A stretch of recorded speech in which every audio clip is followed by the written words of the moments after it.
Good morning, good morning, good morning. It is the morning show right here on Love FM and Love Television. It is the 22nd day of June. And of course, it's a Monday, start of a brand new week. Certainly want to wish you a very pleasant good morning wherever you are throughout the length and breadth of this beautiful jewel of ours.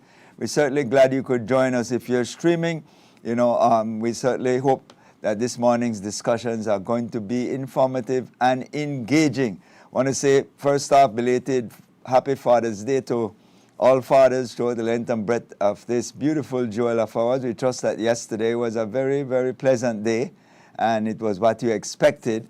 And we hope that you continue to do what you continue to do as you try to move forward in improving the lives of all your children and kids to be able to make Belize a better place.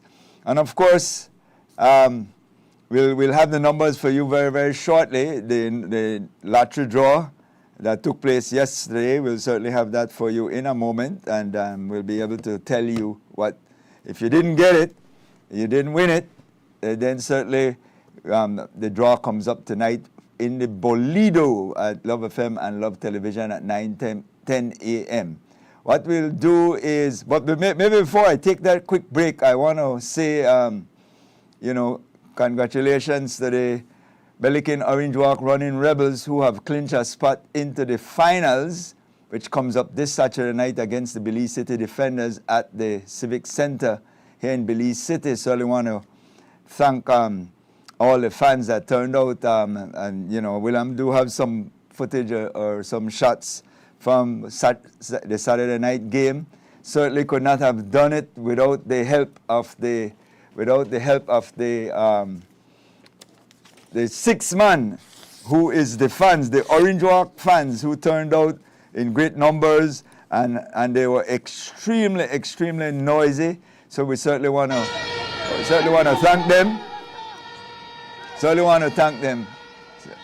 And that's what it's showing is the end of the game there and the level of excitement. So certainly we want to thank all the Orange Walk fans that came out, and certainly look forward to their continued support. And it has been a very exciting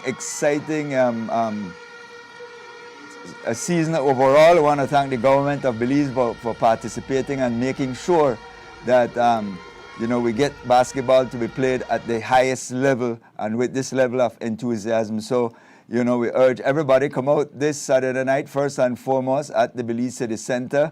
Certainly all Orange Walk fans, you are our sixth man. We can't do it without you. And certainly once you're there, we feel confident that we'll be able to overcome and bring the championship home to Orange Walk. So make sure this Saturday night at the Belize City Center. So all roads leads there this Saturday night, and then subsequently thereafter it's a best of 5 series. The next Saturday we move then on to Orange Walk for our home game as well. So congratulations to the Pelican Orange Walk Running Rebels, as well as congratulations to the Belize City Defenders, who also qualified to the finals on Friday night, beating the San Pedro Tiger Sharks as well. And so it's going to be the Rebels against the Defenders. And, it's a rivalry that's been around for a little while now, and so I think it is only fitting that that is going to be the end. Very, very quickly, the numbers are in. First prize is 64-64, which 64 being the single winning number. And the second prize is 78-43, 78-43. And the third prize is 43-59, 4359. So we certainly want to say congratulations if you won, and certainly if you didn't, then we kind of urge you to take part in the Bolido draw tonight. The missing numbers, let me see, are 0, 1, and 2. 0, 1, and 2 are your missing numbers as well. What we'll do right now is take a quick break at 25 minutes to 7 o'clock, and we come right back. We should be joined by our news director, Rene Trujillo, who will join me to discuss all things that are relevant to our domestic area here in our 8,867 square miles, as well as some geopolitical look as well. So we take a break, William, and come right back.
It's now 20 minutes to 7 o'clock. And as we promised, we're joined by News Director Rene Trujillo right here on the set with us this morning. And we'll be talking about all things that are very current within our jurisdiction. Very quickly, Rene, I want to say pleasant good morning to you. How's the morning?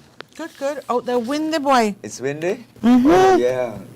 It looks kind of a bit overcast to some extent when I came in. I didn't see any like real dark rain cloud, but it looked a bit bleaky, as they would say. Oil prices certainly looking very, very bright. Promising. Very promising. It's dropped to $74.65 US this morning. So. Oh, really? Friday it was at $79.99. Yes, so it's taking its plummet. The bottom line, we want to get it somewhere around 50, and that brings it back to some level of normalcy. Well, hopefully when it gets there, it translates here.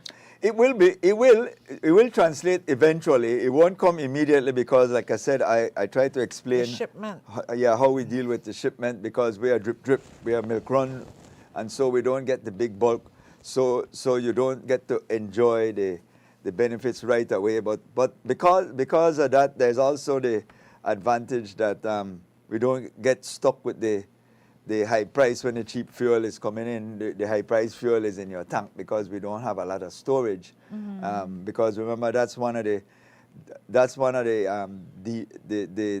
detriment to a small nation. I guess that's an advantage of having less storage.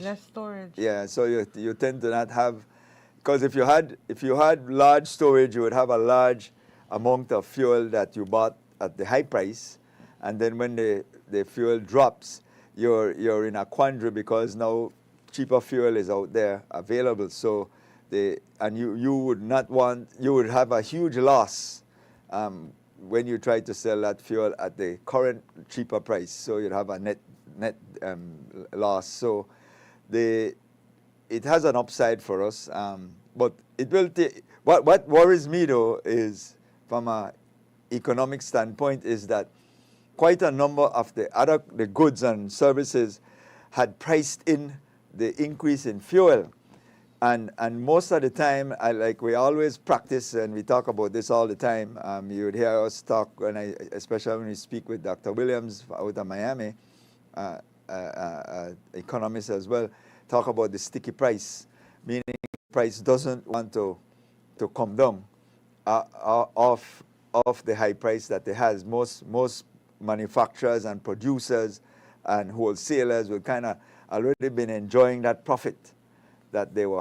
So we are hoping that at some point in time we start to see that come down, which is going to bring down the level of inflation, because we all know that the increase in fuel, because it actually seeps into every sector of the economy, it affects the level of inflation that exists. So we are hoping that there is some sort of conscience being applied when the fuel starts to plummet, because it will go down.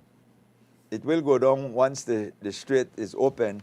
I know that the United States and the Iranian had their talks in Switzerland over the weekend. And then you add in the president of the United States trash talking, almost derailed the whole discussion that was happening. And so at the end of the day, we're hoping that cooler heads will prevail.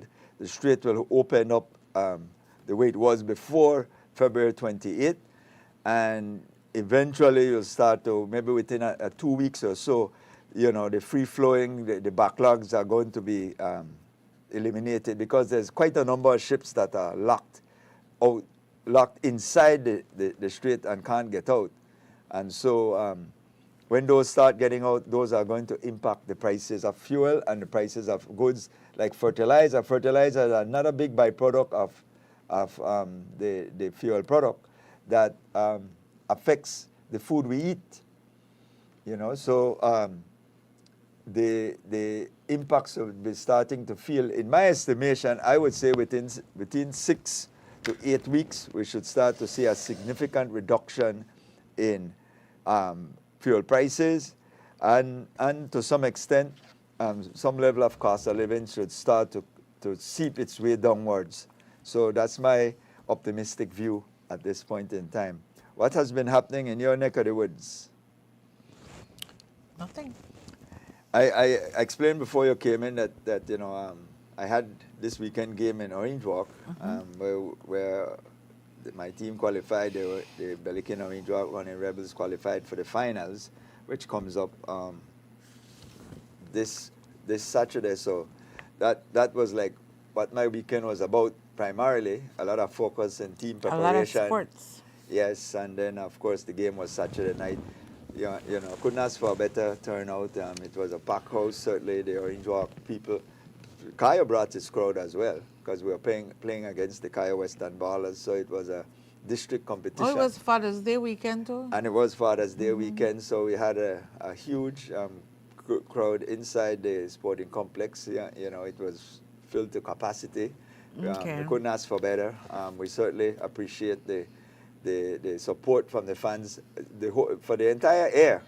They have been with the team, so this was the end of the game there. William is just showing it, but certainly that made a big impact. So this Saturday night, of course, at the City Center, we take on the Defenders. At the Belize City Center for the finals. So hopefully we could bring a championship to Orange Walk. I think they deserve it. They have had a long drought. They've been done well from time to time in football, but certainly basketball was not one of their strong points. So certainly we hope that we will be able to add a championship to them, and that is going to, at least for the franchise, to be able to put that as a notch on their belt. So there you have it. Also, I would say, Renee, we should start to get some sort of indication what the government is going to do as it relates to the various issues that have been popping up, if you want to underscore them as scandals, especially the Mira family situation that has been going on. I would suspect that during the course of this week, you would get some feedback out of the Office of the Prime Minister as to the way forward. Because it's a very ticklish situation. You think so, Troy? I think so. Politically, You're very optimistic. There is a lot of political capital being burnt up. So you have to make some sort of corrective measures, because you can't allow a drip, death by 1,000 cuts to occur.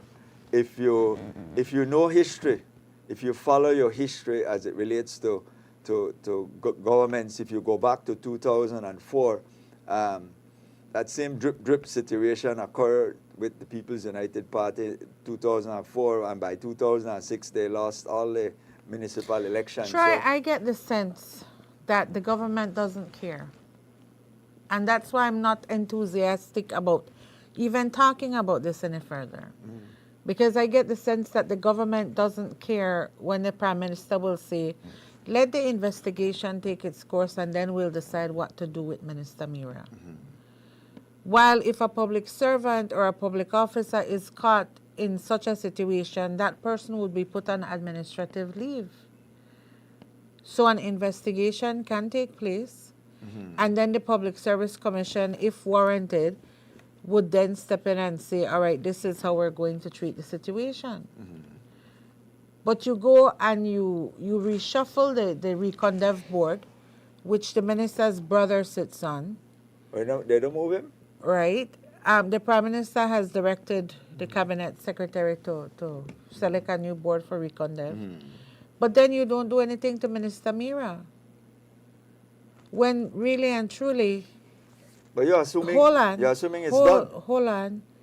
Assuming what's done? You're assuming that that this is the end of it. The Prime Minister has said that let the investigation take its course, and then they will decide what to do with Mira. I am saying to you that when a public officer or anybody in the public service gets into this kind of trouble, they are placed on administrative leave until their matter is up. Okay. And then either they're brought back into their position if they're found not culpable of anything, Yeah. or whatever criminal charges, whatever civil suit, whatever, is then done. But you're going to leave him in cabinet until an investigation that we don't know for sure is happening. I like And to let look. me tell you what makes me, one Okay, second, go ahead. Troy. Finish. Yeah. And let me tell you what else makes me very pessimistic and very doubtful that anything is going to happen. When the Attorney General, the Auditor, sorry, not Attorney, my apologies, the Auditor General, the Contractor General, right, and the Accountant General will write back to the Public Service Union and essentially tell them they can't do anything because that's outside the scope of their works. You understand? One second, Troy. I'm not done yet. Yeah, I'm go not ahead. done yet. And then, a slap in the face of the Belizean people last week, Troy, Uh-huh. is when the Integrity Commission is going to be sworn in for another term. The Integrity Commission was supposed to monitor, you understand? We're supposed to monitor the integrity of their people, these elected officials. We're supposed to make sure that they put in the what you call the asset, Yeah, they file their financial standings. their financial standings. You understand? Now, we're getting images and footage of apparently a mansion being built by the family in Belmopan. And so you're going to swear in the Integrity Commission last week for another term, and then the president of the Integrity Commission has the audacity to come on television and say, oh, we've been so busy, we're doing a lot of work. Troy, I yet for see a report from the Integrity Commission. Yeah. You understand? We're not done yet. And then, Troy, you're gone and you're swearing the Contractor General for another 3 term. The Contractor General was 3 years. supposed to, another 3-year term, sorry. The Contractor General was supposed to do oversight for their major contracts, whether over $50,000. You understand? So, on one hand, with the sitting thing, they get out of hand, the example of the Mira family. And then on the other hand, the government, they swear in the Integrity Commission, they swear in the Contractor General, and then the Auditor General and the Accountant General and the Contractor General, they say they can't do anything about it because they're out of their purview. You know what, Troy? It done. Nothing will happen. Left Mira make it take all the money where they want. Left anybody make them take all the money where they want. Make them get their contracts to everybody and anybody where they want. And broke the Belizean people. Because at this rate, Troy, I have no confidence whatsoever that anything is going to be done. Well, So we sit down up here and we waste with time. So you know what? Make we talk about something else. What we are talking about today? We are talking about, we don't talk about fuel. Make we talk about something else. We actually want to make sense. hold on. Before I read your sarcasm and cynicism in the whole process, but that's true, Troy. That's true. Let me try and You're swearing what? Make you try and defend the government? Go there. Go there and try. Emotionally look at the process, and I always do this, and persons always, yes, it irks people all the time because they want me to jump on an emotional bandwagon. What I try to do is I say, listen, from a pragmatic But standpoint, you're I always supposed put to be myself emotional. This is but I our always put home. myself This is in our the- country. in You're the- supposed to be emotional. No, but I always put myself. If I You're was the supposed prime to get minister, upset. but let me Sorry, go say ahead. this part. If I was the prime minister, these are the things that you try to look at in a sort of more pragmatic situation. You had a situation because the facts are always glaring. Emotions overcome most of the facts. Whatever accusation is being levied right now was done under a different ministry. So here we have Minister Mira now under the Ministry of Home Affairs. There is no impropriety that has come out under the Ministry of Home Affairs so far. So the issue here is whatever he did or whatever occurred, because again, the optics are always bad, and I will always underline that and double score that the optics is always bad. But when you let's what the Prime Minister is saying, all right, let me uncover this whole issue. Now, if Mira was still in charge of defense and border security, I would wholeheartedly say put him on administrative leave.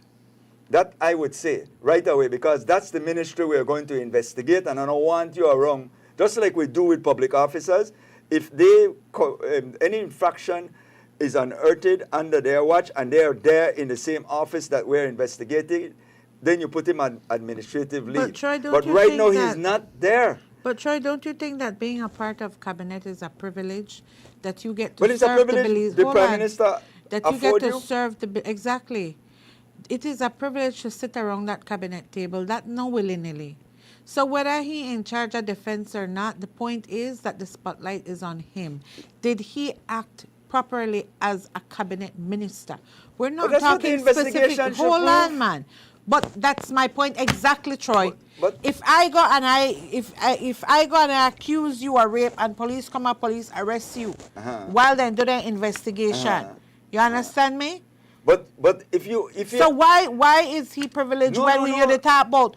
You're the top. God knows how much money you're the top about at this No, point, because the invoices keep coming out and coming out. But then you're not hearing me. I am saying to you that if he was the Minister of Defense can be investigated and should be investigated, and I assume that that is what is going to be done when the Prime Minister said there's going to be an investigation.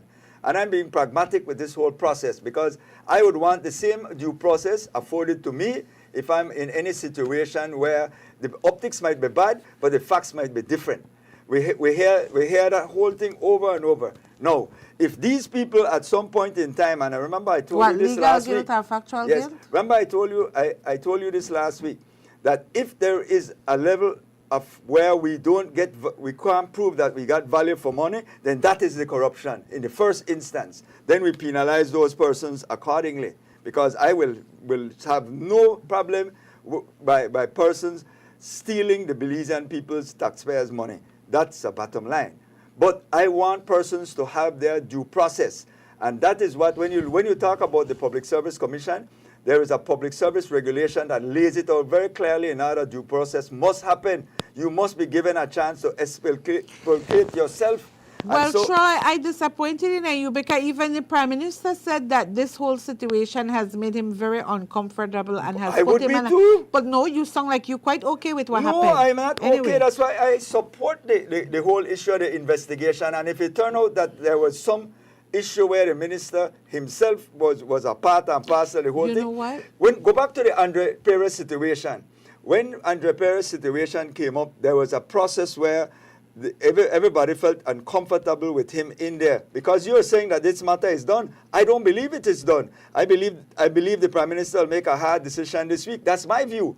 My personal view. The Prime Minister can't allow this drip to continue. No, Troy, I'm glad you bring that up. Andre Perez never get where. No, they send him home. Exactly, they sent him home, and that had nothing to do with any ministry, but they still strip my portfolio. But I'm saying because optics, But you're because not hearing people me. were clamoring for I it. am So why saying to no? you, it is not. For me, I don't believe it is done.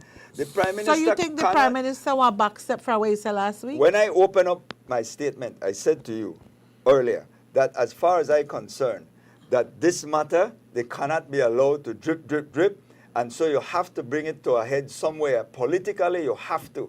You're getting ready to get into a municipal decision, and if Oscar Mira is going to have to pay a price, the Prime Minister will have to make that decision, and I have to make that decision this week, because he can't allow this to kind of wash over what is considered to be now the start of a campaign season leading up to the municipal election.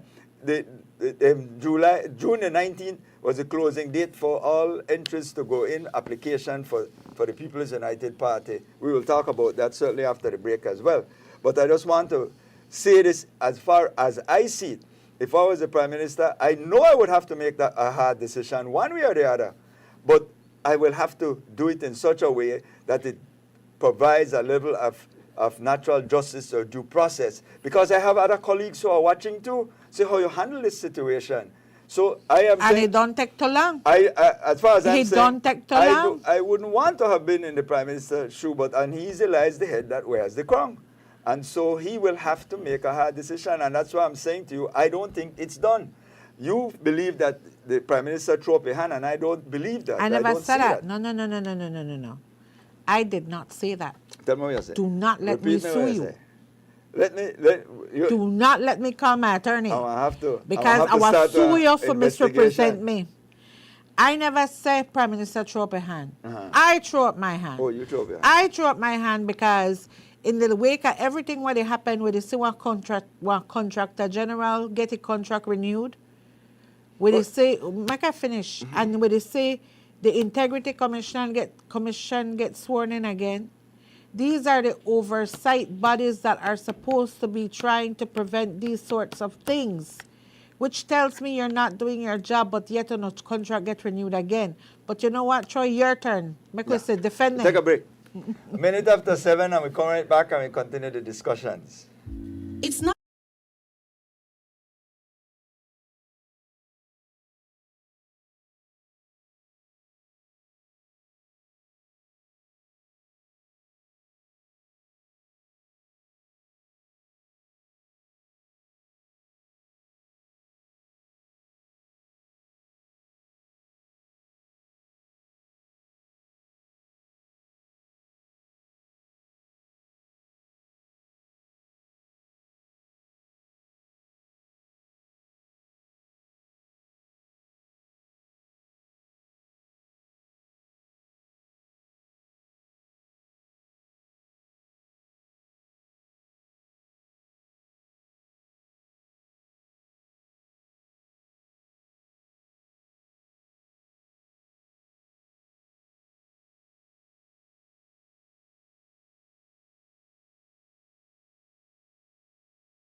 It's 6 minutes after 7 o'clock, and we're back. We're inside the morning show right here on Love FM. It is a Monday, the Revolution of the Mind Day. It's the 22nd day of June, and we're having discussions about all things that are relevant to what's happening within our domestic 8,867 square miles, Rene, and I'm joined by our news director right here at Love FM, Rene Trujillo.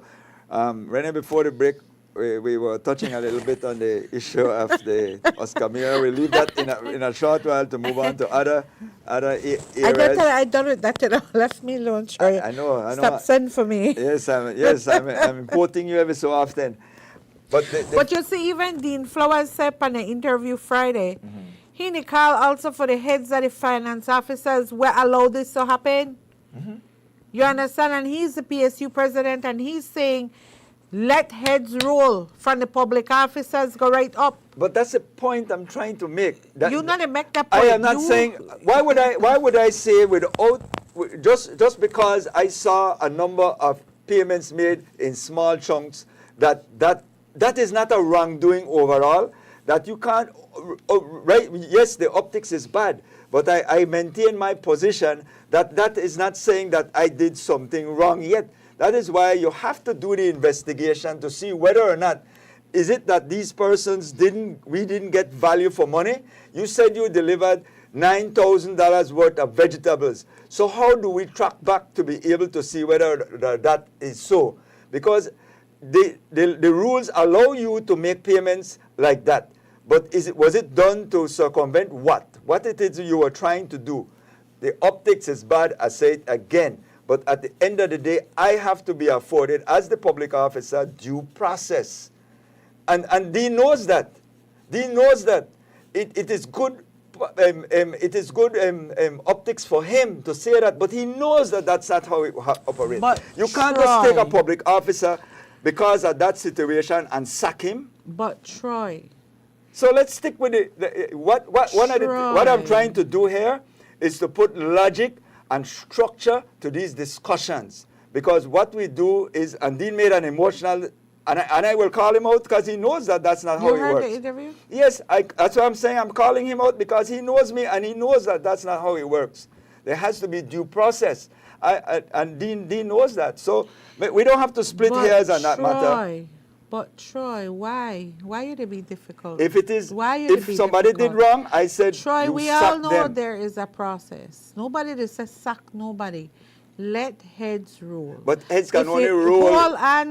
But they only could rule when if you prove me that I did something wrong. But Troy, you have to go through due process. So if you so why you upset when the Prime Minister say you have to do an investigation? That is due process. No, Troy. So it's okay for me to send Andrew Vega home immediately when this whole thing happened and strip her portfolio.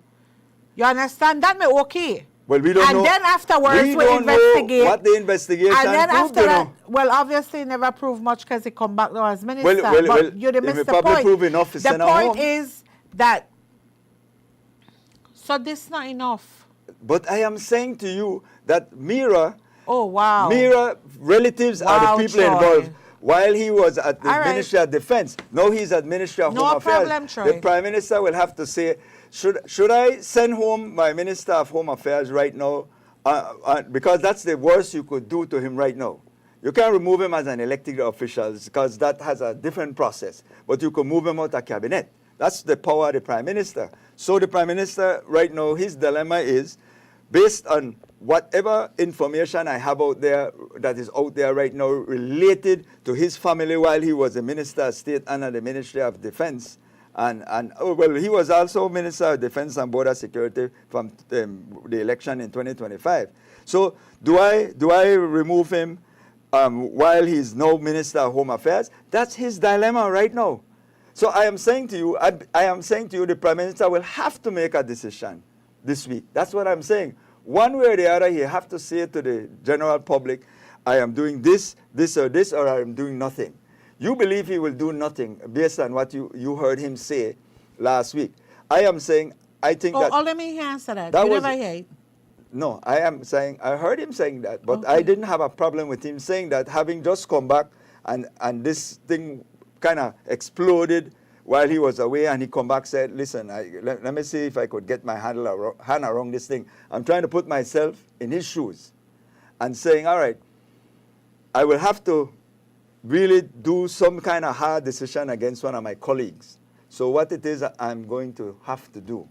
You are saying, in your view, or my interpretation of what you're saying, you should have removed Mira as a minister from maybe a week ago.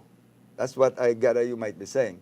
You believe he won't do anything. I am saying I believe very confidently that he cannot allow this matter to continue, and therefore he will have to make a hard decision. He will have to.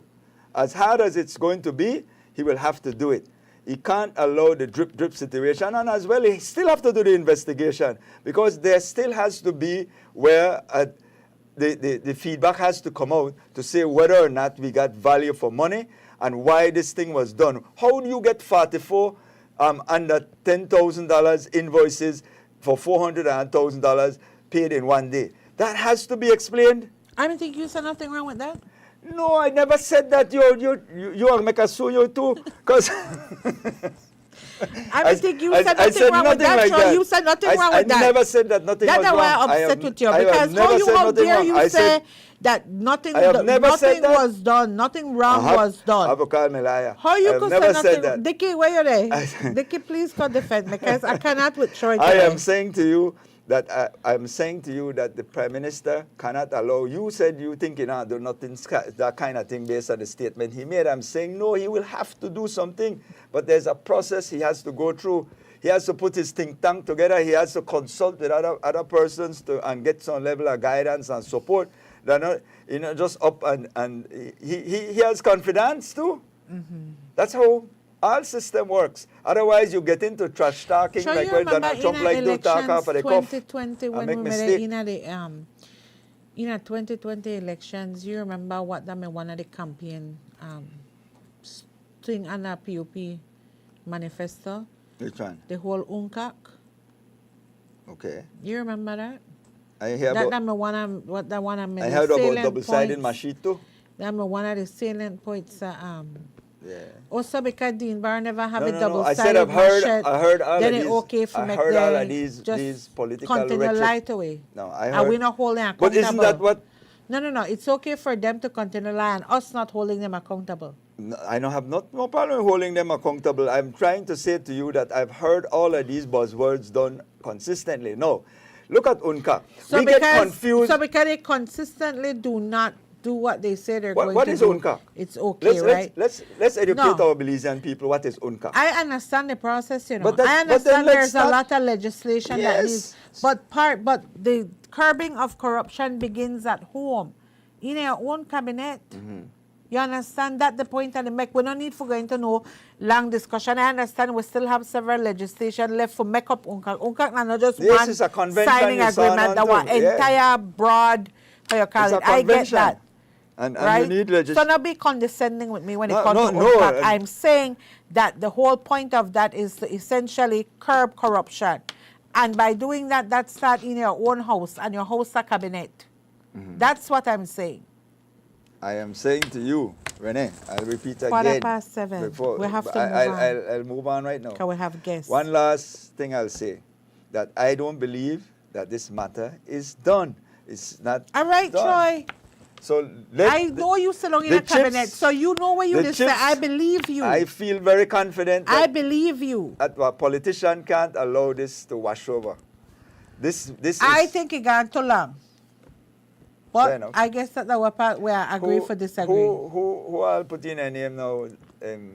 the How I 19 for supposed to People's know? I United don't work Party. the PUP. Huh? I work the Love FM. I don't work the PUP. I Come don't on, know. I'm trying to get your inside scoop. You did You try, that, you that the, you did try calm the me down. most- 'Cause I'm so mad with you right now. You're not funny. the most probing I've done. I never come here mad. I can have fun. So that I am never mad because What it that happened give in me this country have me mad, not you. Clarity of thought. What names gone in a city? Those two names? I don't know. Pallad and Elwood for. Oh, for city, I mean, not for yeah. city, Only the them city. two. Only them two. No, You have no third party. 115 names total, right? Including them two, or Including so them it's two, yeah. 113 for councillors then. No, remember I have the other mayors? No. Oh, 113 total, globally. No, nationally. Nationally, sorry. Yeah. Okay, yeah, nationally is better term. So 115 for the 9 municipalities and the 67 seats. Yeah.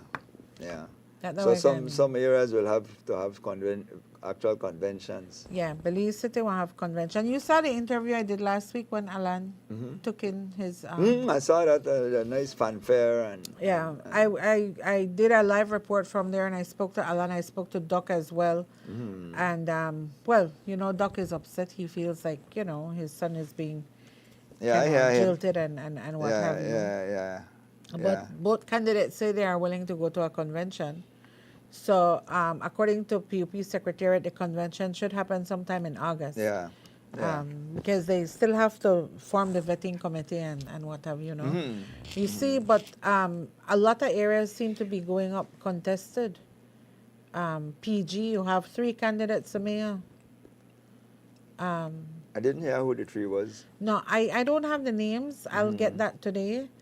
Sometime today I should get the breakdown. But I'm saying to you, based on what we're seeing in terms of, because people are already putting out But Mama, they flyers. have to go through vetting too. They have to go through vetting, but I'm saying out of the applications. Well, my understanding These people are putting out.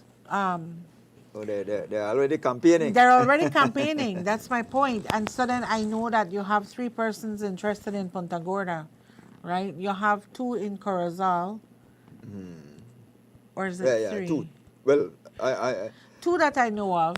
and I know I was up there over this week, and they have big signs up already, big billboards. Corozal will be a very interesting municipality so it's to like the watch. vetting is over because they're already spending money to put Exactly. That's what I'm saying. The campaign has begun. So, but really and truly with these applications, they still have to go to the National Campaign Committee. And then the National Campaign Committee is going to form a vetting committee, right? And that vetting committee will go through their process. They still have this thing called ODS? They still have it, but the candidates not go front of the ODS anymore. Because remember, that was what it used to be. Yeah. You had to go meet the ODS and the Order of Distinguished Service. So now you go front of the NCC, then the NCC forms a vetting committee, then you go front of the vetting committee, and then after that it's decided who's going to be. Any word out of the United Democratic Party camp in terms of what candidates? Have they had an actual closing date, or they're still accepting application? Any from a news journalist standpoint, any feedback from? I saw a flyer out with Jacqueline Willoughby. Yes, I saw looking that. to contest. I saw a clip where she was on a program where she had declared her candidacy. Okay, good. So yeah, but nothing confirmed, nothing direct out of UDP, which reminds me, I don't know that we're at a position to get anything direct over them. The last press conference, not this one, the one before this, when they asked them, okay, so when are you going to put together your slate? Ms. Spitz said, when we're ready, and with all of the drama and whatnot, essentially saying, and we're going to have all our ducks in a row. I don't even know why. So the point is they don't got nothing, right? Then this last press conference went into, my reporter asked a question, and the question essentially said, was asking the party leader, okay, how, since you're coming up with all of these problems that the country is facing, what would then be your solution to, for example, employment? How would you then come in and fix employment, since you say employment rate is an issue? And then she turned around and she asked my reporter, how long have you been a reporter? So my reporter said a month and a half. And everybody snickered and laughed at my reporter because how dare you having a month and a half experience go interviewee. And then Tracy goes ahead and says, I have this degree and I was this CEO and I sat on this board and I did this and I did that. And up to now, Troy, she not answer how is it that you are going to fix the employment problem, which you say is a problem in the country. Instead, she recited her resume and her biography, and that was that. You know, So getting an answer in terms of how many candidates they have is like pulling teeth. is it, for me, when I look back historically, and that is always I have the danger I have because I've been kind of always on top of where we are historically, is the opposition always find itself at a level of disadvantage and see the media as intrepidation. For whatever reason, not understanding that the media is your ally, but you lose the opportunity because you're not prepared to see how you overcome the party in power, and you see that as some sort of interpretation, somebody putting some obstacle in your way, and you see the media as an obstacle, when clearly that's the mode and medium that you should use to disseminate your information in the most positive of way. And we always, the PUP did it too. The PUP did it when they were in opposition. Jules Vasquez and then was the enemy. When he goes to the press conference, they boo him because he asked the hard question and he challenged. But eventually, the PUP learned how to manipulate and use the media leading up to the 2020 general election. The UDP will learn that. They will learn it after a 2030 defeat, more than 9 out of 10. They will learn it because the point is, if you don't learn it before that, you won't be able to overcome. So I agree with you. A question like that should have been an easy knockout of the park. You know, where you prepared for that. I got a solution because we see it in the United States right now. When you look at the Republican and the Democrats, people are saying, all right, the cost of living is one of the biggest issues here, and you're not hitting that point as the Democrats. That's where all the pundits are pointing that you focus on everything else as though it's a referendum on Donald Trump, but really the cost of living is what is hurting people, and that is the really nuts and bolts of should be of your campaign. So what should be the nuts and bolts of your campaign, UDP? What it is that you're going to be taking into the municipal election? What message are you going to be taking in how are you going to overcome the Belize City situation? How are you going to conquer Lake Independence? Because that is going to be the division that will take the People's United Party over the cliff, over the hump consistently. So how are you going to infiltrate that onslaught of voters that will come there that will negate any number or gains you may make in any other division? How are you going to deal with that? So you're already up against a mathematically overwhelming number. So how are you going to overcome that? How are you going to deal with your situation like in Dangriga where Mariano is extremely popular? How are you going to deal with Punta Gorda? You know, those are some of the municipalities. How are you going to deal with Orange Walk? You know? So, they have certain areas that just can't deal with Troy. You know? Orange Walk, now what are they? You know, and so I'm saying I look at these things strategically, without any partial lens at all, and most times that upsets people who are in opposition to the idea.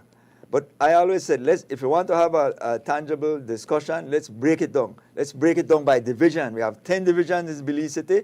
How much are you going to win in each division to be able to overcome a Pickstock onslaught and a Lake Independence onslaught?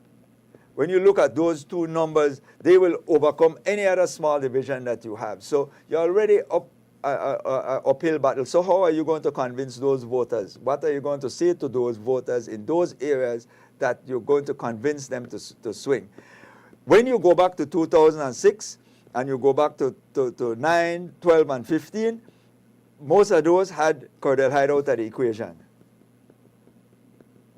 And so if he's not in the equation and he's not on the ground because he was part of the G7 movement and wasn't putting in the work and none of those things, but when he's putting in the work, you see what happened in 2018 when he came back on or around 2015, 2016, and then you saw the outcome in 2018 because then Lake Independence became active, Pickstock became active. And those two divisions are significantly skewed blue right now when you look at how the election turned out. Well, look how Anthony come and revitalized Pickstock, true?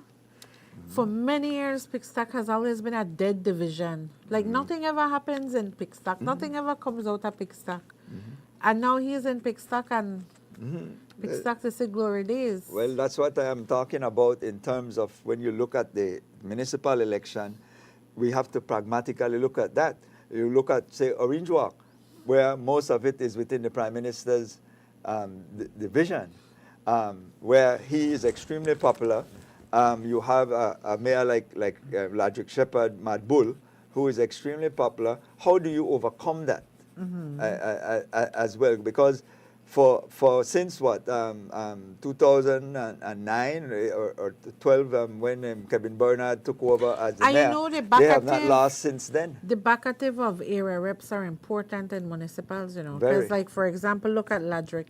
Ladrick have the support of all, I think, Orange Walk Giants, you could call it Giants, John, Kevin, you know, and then look at Dangriga. Dangriga have the support of Dr. Zabane, you know, and so they work very close together. And I feel PG will have PG has, Osmond Obia have Dr. Osmond Martinez as a support. What's interesting to watch is Belize City, one, because we have 10 divisions in Belize City, and you have two very, very excellent candidates. But that's for the PUP convention. But after I was talking after you. Oh, you talk about after they you don't decide who your mayor is. UDP I was talking about yeah. the UDP in particular because I don't know, but you think that perhaps what I know I think people tend to most people in my mind tend to compartmentalize national issues with municipal elections.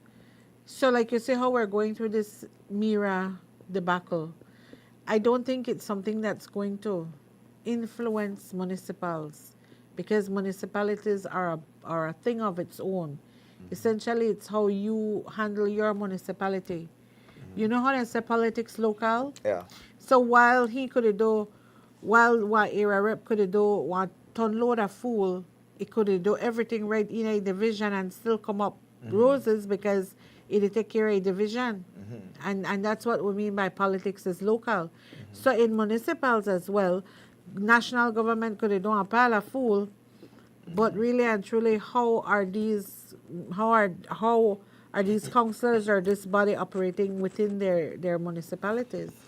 Well, the footprint of national government is always very large and wide. And so when you look at municipal, you basically, sometimes people use it as, or the opposition would want to use it as a referendum on the government. I call it litmus. Yes, and so the government also wants to show that it is still have the level of support and popularity that it probably had, say, last year in 2025. So what you'll have is that 6 months of hard campaign, because somewhere around September, all those divisions should be already locked in for both parties. Because if you don't really have, between September and October, you don't have your slate fully in place, then you're way behind the 8 ball. You're in trouble. And so you're going to be on an uphill battle because you need to be able to have your set team already out there on the streets, out there in the minds of the Belizean people, or in whichever municipality that they are going to be running for. So my advice is that you can't wait longer than maybe October 15th or so is the latest I believe you could delay in putting your slates together. So if your slates are not together by that time, you are going to be in serious trouble. But I find it interesting that long before the application window may even open for PUP, flyers starting going about like crazy. Like people already started saying, Trying to- "I'm going to run." They were announcing their candidacy, all want of that, to influence the process. right? But I think the only flyer I see from UDP that Jacqueline Willoughby. Yeah. Well, that's the only name I know That's too. the only name I know out that's looking to put that's campaigning under UDP. Yeah. I'm trying to think if there's anybody else that I recall under UDP, but no, not at all. Yeah. 29 minutes to 8 o'clock. If you're going to be at work at 8, you better get moving, otherwise you will be late. We take a break and we come right back and continue our discussions. Good morning. Relatively moist and unstable conditions prevail over the country. And in the 24-hour forecast, skies will be cloudy with sunny breaks today, then cloudy at times tonight. A few showers or isolated thunderstorms are expected mostly over some inland and southern areas for today, decreasing by late afternoon. Then activity will redevelop mostly over the south for tonight. High temperatures then will reach around 89 degrees Fahrenheit along the coast, 94 inland, then 82 up in the hills. Low temperatures for tonight will reach around 78 degrees Fahrenheit along the coast, 74 inland, then 68 in the mountains. Winds over the open sea will be from the east to southeast at 10 to 20 knots and higher gusts, with sea conditions being moderate to rough. So please note that a small craft caution is in effect for gusty winds and occasionally rough seas, especially near heavy showers and thunderstorms. Low tides occur at 10:49 this morning, then at 10:28 tonight. High tides at 4:33 this evening, then at 4:44 tomorrow morning. The sun will set at 6:30 this evening, followed by sunrise at 5:19 tomorrow morning, while the moon will rise at 12:35 this afternoon and set at 12:32 tomorrow morning. And now for the extended forecast for Tuesday and Tuesday night. There will be cloudy spells with generally isolated showers or isolated.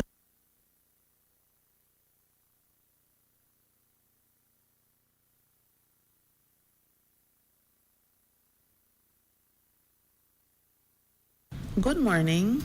Relatively moist and unstable conditions prevail over the country.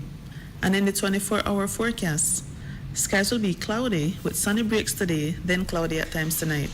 A few showers or isolated thunderstorms are expected mostly over some inland and southern areas for today, decreasing by late afternoon. Then activity will redevelop mostly over the south for tonight.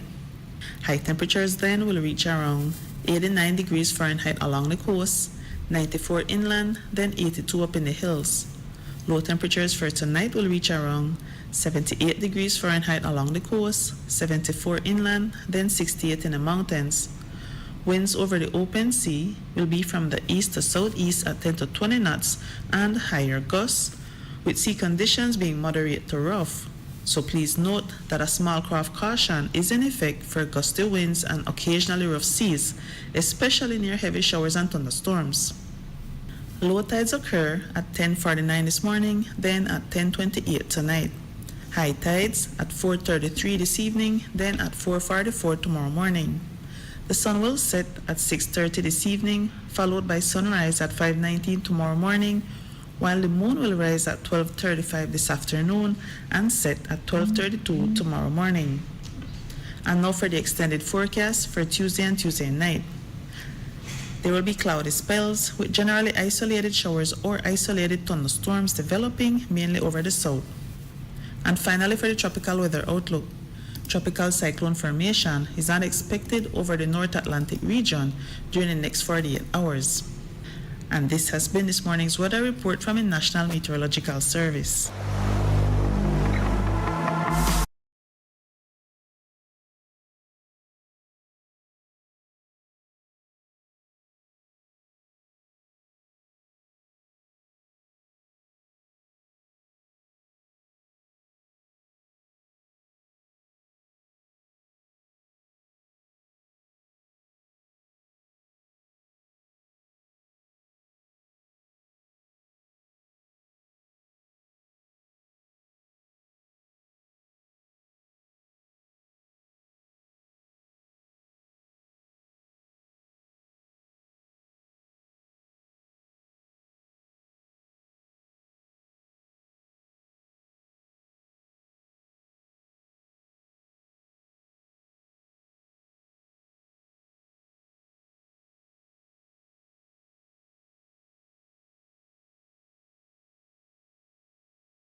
It's 21, or no, it's 20 minutes. 20 minutes to 8 o'clock. And as I said earlier, if you got to be at work at 8, you better get moving.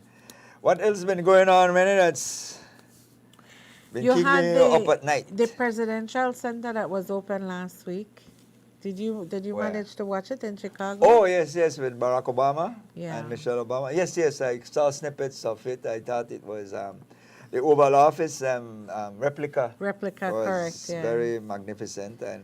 And I thought that, the Obamas, they kind of add a little bit of humanity to the whole process of, presidential what's currently issue. going on, yeah. Based on the fact that you have that sort of lack of decorum. And then you in saw the- the coming together of presidents. Mhm. So one of the spokespersons said, okay, so we invited all past presidents who are still alive, with the exception of Trump. He said Trump can come and get a tour, so we don't mind giving him a tour, but he's not invited at the grand opening. And I thought, wow.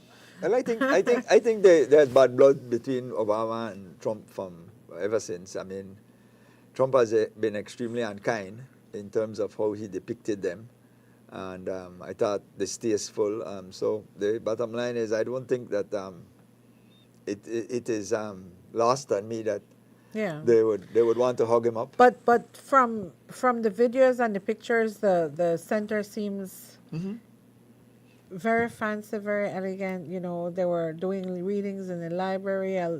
Like you said, the replica, the Oval Office. Yeah, that's They what- have the garden. They really, really nice. Yeah, and I center. think it's an upliftment for that south side of Chicago. As they Right, said, it it's is. one of the most depressed areas in the city. And so it might add some kind of flavor. And Obama reflected his first time moving to Chicago. You know, that's the area essentially where he was situated, and so he's been hell bent on bringing something to that area. And, Yeah, you know. I thought it did them justice, and it's a huge building. It's a magnificent feat. I mean, when I hear the it's amount of about money that they 90 toss acres? around, yeah, it's a huge complex.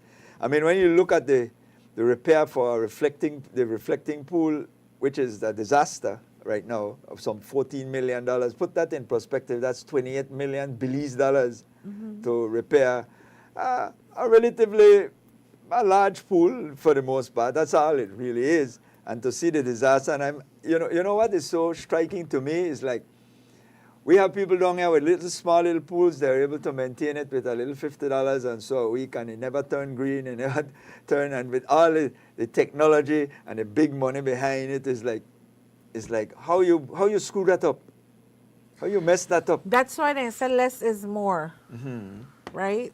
But I'm saying how you screw that up. I mean, with all that money and technology and Because access. you have all the money. When you have limited money, you make sure it work. Well, I guess it's When you have access to it's abundance, you tend to be Algebra reckless. It's like everybody, you know that if water just sits, it's going to turn bad. You have to treat it. In order for it to continue to stay. So Troy, we have to sparkling. We have to open the phone lines shortly. We have a guest coming in at 8:30, Yeah, so we're when we going come to back from open break, the phone our lines next at 8 break o'clock. we'll open it after. But I do want to send out my condolences to the UDP, the United Democratic Party, as well as the Skeen family, for the passing of Everly Skeen. Okay. It was quite. The one thing you're guaranteed is death. The thing They- of it is that you're just not sure when it's going to come, and they I don't didn't- think anybody is ever really prepared for that. Yeah, that's true. You know, and Is it so, was she sick or just suddenly? apart from what I understand, it just happened suddenly. She collapsed in her office, and it Oh was my. a heart attack, Oh and my. and that was it. Okay. But Yeah. I don't know if she had any underlying condition or anything like that. I think someone told me she was diabetic, but I'm not sure. But condolences, But of course. condolences to the Skeen family, and as well to the UDP family. I could never wager with that. That is always something, I don't know. It's inevitable, but still you're never really ready and you're never really prepared. Yeah. And so I just want to put that out there. Also, over the weekend, you had a pregnant woman who was shot in Hatterville. She died? She and her baby died, Oh, my. which I think is another very What's unfortunate the situation. what's the backstory to that? Haven't gotten it as yet. I've been a bit slow this week. Is it the same lady with the one that went to prison that visited Yes, the prison? exactly. So she and- had visited her brother in the prison, and she was waiting at the bus stop for the bus to go back to Santa Elena, where she's from. And that's when she got shot. Again, a motorcycle passed by and shot her. Some are saying it may have been linked to the this murder that happened in Keycocker, I think it was, because her brother is the one being held for that murder in Keycocker. And so they're saying there may be some linkage or some connection to it, but we're going to hear more when we do the police press conference today. It's just colors. I mean, you mean like that stabbing? Is it stabbing that is you're talking about in Keycocker? That's the one. That's the last one I remember that happened out there, where the young man was stabbed in a brawl in the night, where I think 2 police officers were off-duty police officers were involved, or something. Is that the same? It would be Murder? a different one. I'm trying to recall what would be the related murder situation. So it could, well, I guess the police are going to be looking at those motives because, like I said, well, you had the sentencing of El Anaz. We were talking about a crime situation where he surprisingly, or at the last moment, and then he's referring to his attorney, kind of casting some blame on his attorney as well. Well, yeah, but his attorney didn't respond to that. Essentially, he was saying that, and he had called the name of a different police officer, who he says, because he says he's innocent, and called the name of the police officer who did the murders. He did that in court. The family was a bit upset. The Ramnareis family members were a bit upset because they said, well, why would you bring this out now? Why didn't you say something earlier? Well, that's my... And according to him, he has been trying to get Chester Williams, who was the then commissioner, the U.S. Embassy, and several other entities to enhance the video. He was appealing to them to please enhance the video because I am not the killer. I'm not the one in that video. And I know he had been trying to reach out to people to try and get that video enhanced. And apparently that didn't happen.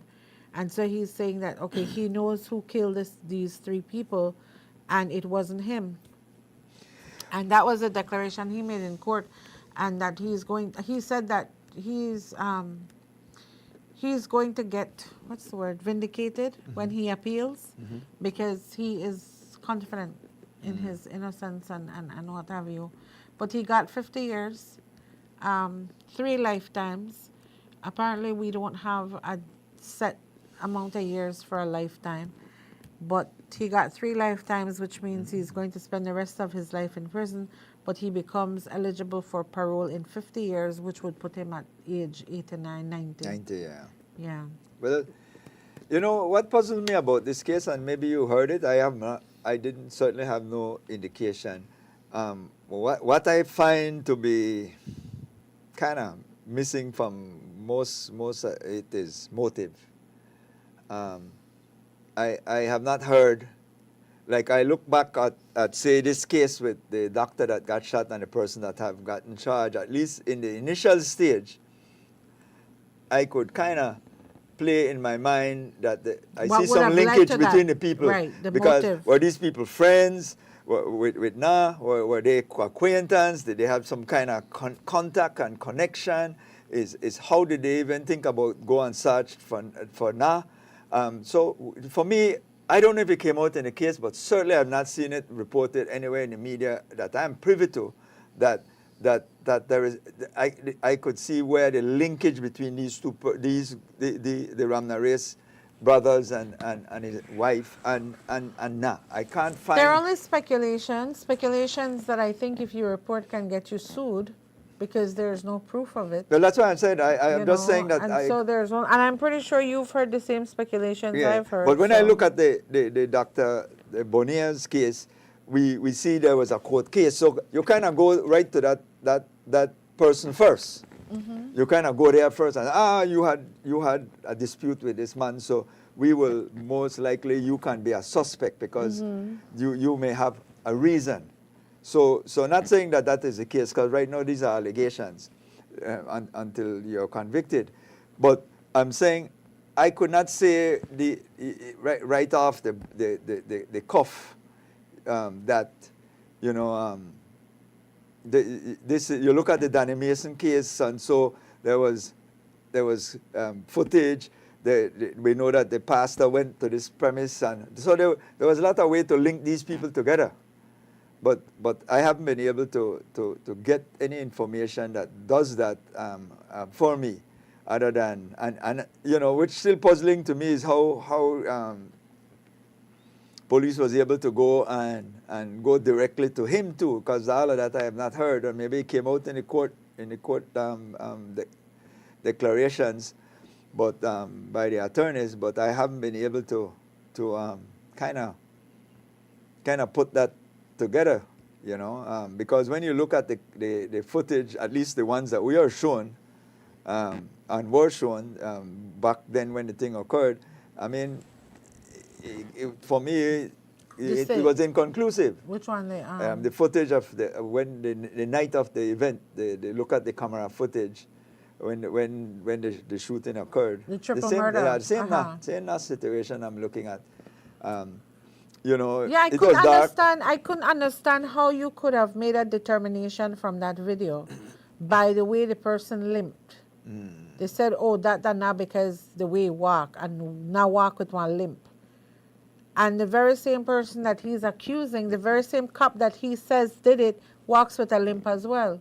Oh. So I couldn't understand how you could have made that determination, because the video was very what's the word? Pixelated. It grainy. wasn't clear. It was grainy. Yeah. So I couldn't understand how could you identify somebody by the way they walk. It would have been, and because you say that he had a limp, I never really got that. So To me, I mean, I throughout the back and forth if with he's the trial, innocent, I hope that comes out. I if didn't he's see innocent. this. I couldn't depict the smoking gun concept there, and but they were able to convince the court, judge. the judge said, because apparently Nas said he was at home at the time when the incident occurred. He was at home washing his nephew's tennis, and that and then he said he went to the shop or something. But apparently when they reviewed cameras in the area, they didn't see him going to the shop like he said, or whatever. And he was in the same vicinity. And I mean, we know that he has been in the news before for the alleged drug plane landing. It would and be a different hell things. of a thing if he's innocent for this triple murder. And I don't know, life works like that sometimes. You know, you spend your life doing all sorts of things, and then you get clapped for something that this time you genuinely did not do, kind Yeah, of thing. yeah. And so maybe it could be a case of Well- that. But that aside, there was a shooting this morning about 12:30, 1 o'clock this morning. Oh, There was a shooting and a chopping. A police officer got shot to the chest so in wow. Lemonal Village. So essentially, we thought it was an attack on the police officer, but then I found out just now that what happened is that the police officer was at a wake in Lemonal, and I believe a BDF soldier was there as well. And so they got into a bit of an altercation, and Lord. apparently the police officer chopped the BDF in the head. This is all ground information I'm getting, nothing confirmed yet by police. The police officer chopped the BDF in the head. The BDF take away the gun from one woman when they dead at the wake and shoot the police officer. Oh, Lord. So the two of them end up in the hospital. None of them dead. Thank goodness. So far, hopefully they'll be. And they've retrieved the gun, and the police got shot to the chest, and the guy got chopped. Sorry, the police got shot to the chest, and the BDF guy got chopped in the head. And yeah, so I guess that two security forces liquor fighting. I did hope you. that they both survive, and you know. Yeah. And then another thing that someone is reminding me, the judge did say that the testimony gotten from Vivian prior to her death, because remember she had survived for a few days after being shot, and so that was what they relied on the most in the case, her being able to identify Na as Vidal's nephew, the shooter as Vidal's nephew, right? And so that was one of the key evidence in the case. I heard that too. But like I said, I still, you know, always try to find the purpose. Because I'll tell you the truth. Something doesn't sit right with Yeah. me when it comes to that Elmerna case. But I'm no judge. Yeah, I'm no attorney. But something because doesn't you know, for sit me, right with for me, you always try to apply logic to the processes. What if would I just walk in random? I mean, is it pragmatic that randomly I just decide I'll just go shoot these 3 people or 4 people who happen to be standing outside? I walk up the street and just take out some shots of my almost close by neighbor. How pragmatic is that? What's the purpose of doing that? I mean, I understand sometime in the gang world, you have to, they kind of force you to randomly hurt persons Like an as an initiation. initiation. You know, I understand that, and I know sometimes that's not something that the police like to talk about, because they cringe to that, because that creates fear. That creates a significant amount of fear in the society, but that's a reality that we understand that happens, especially in the gang world structure. So Malaya, they call me. Right. Yeah, that have been called for. All right, well, good. Well, make sure you talk to him so that he is able to enlighten us on what the motive is going to should be come later. So I guess you'll chat with him during the break very quickly, so he could give us some insight where we might be lacking. But I think fundamentally, as you're talking about him, I think he had an interview as it relates to the complaint made by Honorable Escamilla, referenced the Alberto Aga situation. Let me see what Where he he wants. feels he wants as to go though- on air. He wants to go on air? Yeah. Okay. You were saying. Yeah. Yeah, give me a number. You're on air actually, Dickie. I just call you back. Sorry? You're already on air. You want to go by air? Oh, yes. I never knew I was on air. Let me prepare my mind. Yes, sir. Talk to me. Good morning, Troy. Morning, Excellency. And morning, Rene. We don't have open the number on the screen. Oh, When I Okay, start ma'am. take calls yet, you say how special you special? yes. All right, morning again. Listen, I just switching. Go ahead. Hello. I think I lost Yeah, him. right. Oh, Hold on. All right. are you there? Yeah. Go ahead. Okay. I just switched over to. I just switched to you guys, so I heard. Did you hear me? Yes, man. All right. Go ahead. Okay. I just switched to your channel and I heard you and Rene discussing. Listen through the phone, MDK. Listen through the phone. Go again? Listen through the phone, and don't worry about. Listen through the phone. Yeah, Okay. yeah. Uh-huh. Okay. All right. The matter of the El Myrna trial. Uh-huh. Yes, I'm trying to, but for some reason I'm not hearing no response. No, to man, it. we didn't hear you, man. You just go ahead and talk. Everybody didn't hear Okay, you. sure. All right. I don't mind everybody. I want you and Rene, because we know that the two journalists. All right, then. In the trial of El Myrna, I am one of the attorneys that read the disclosure, Mm-hmm. and myself and three of my colleagues who also read it, were of the view. Go ahead. We are of the view that on the basis of the evidence gathered by the investigators, that there were two important issues for the trial. Okay. One was the investigators, quite rightly, took what is called a gallery ID. They took pictures to the wounded victim at the hospital. Uh-huh. And the person who was shot, the female who was shot and subsequently lost her life in this horrendous murder, she is reported to have said words to the effect that the pictures they're showing her, she said, it looked like now. Okay. Okay. Okay? So, if I look at, I'm looking at your picture right now, I would say that is Tri-Gap. That is Rene Trujillo. Yeah. If I say, boy, one picture look like somebody, it is a little different matter. All right. But the big issue is this. The big issue is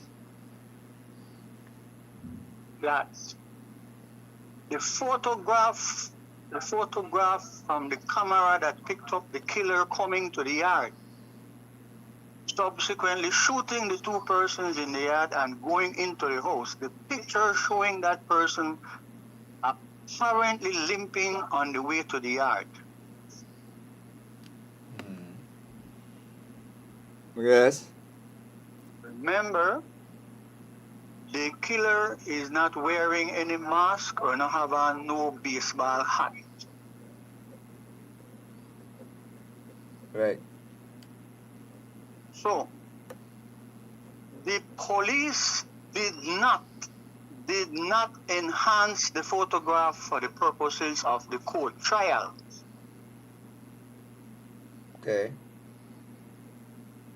Dr. Lyndon Jones, one of the best of our colleagues who go to the criminal jurisdiction of the court, he would have raised that issue, that the photograph needs to be enhanced. Okay. If not, or his family could have afforded, they would have paid outside technology to enhance the photo so we could more than likely see the face of the killer. Right. So, Go ahead. so there are two issues. My understanding that in the trial, where now raised the issue that they need to enhance the picture cards, it is not him.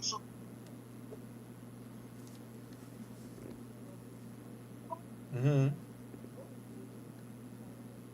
The court is alleged to have responded that it is not the duty of the court to be enhancing photo,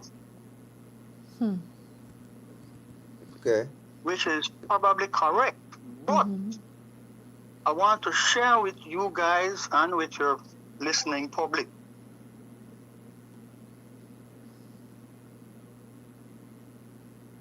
that the law is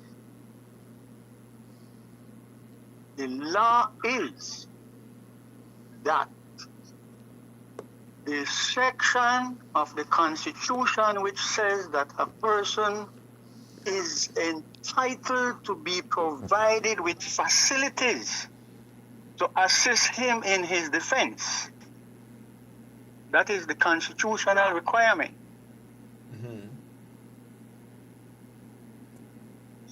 Okay. So that, in fact, there is a great unfairness, deficiency in the trial, and an injustice that a man who, from day one is saying that the nominee enhanced the photograph and he didn't do it, I will say that there is a case from the Caribbean Court of Justice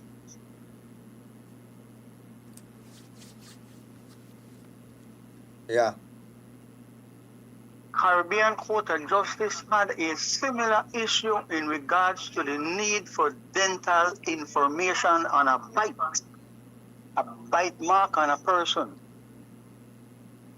They turned down the conviction because there is a responsibility.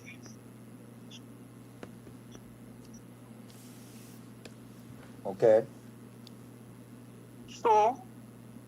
So why am I calling you this morning and getting myself into a controversial matter? I'm not the lawyer. No. I'm not the lawyer. Why am I doing it? Because we in Belize, there's a long list I could tell you, but I will skip that. We in Belize want to make sure, we the people, the public, want to make sure, Try and Renee, we want to make sure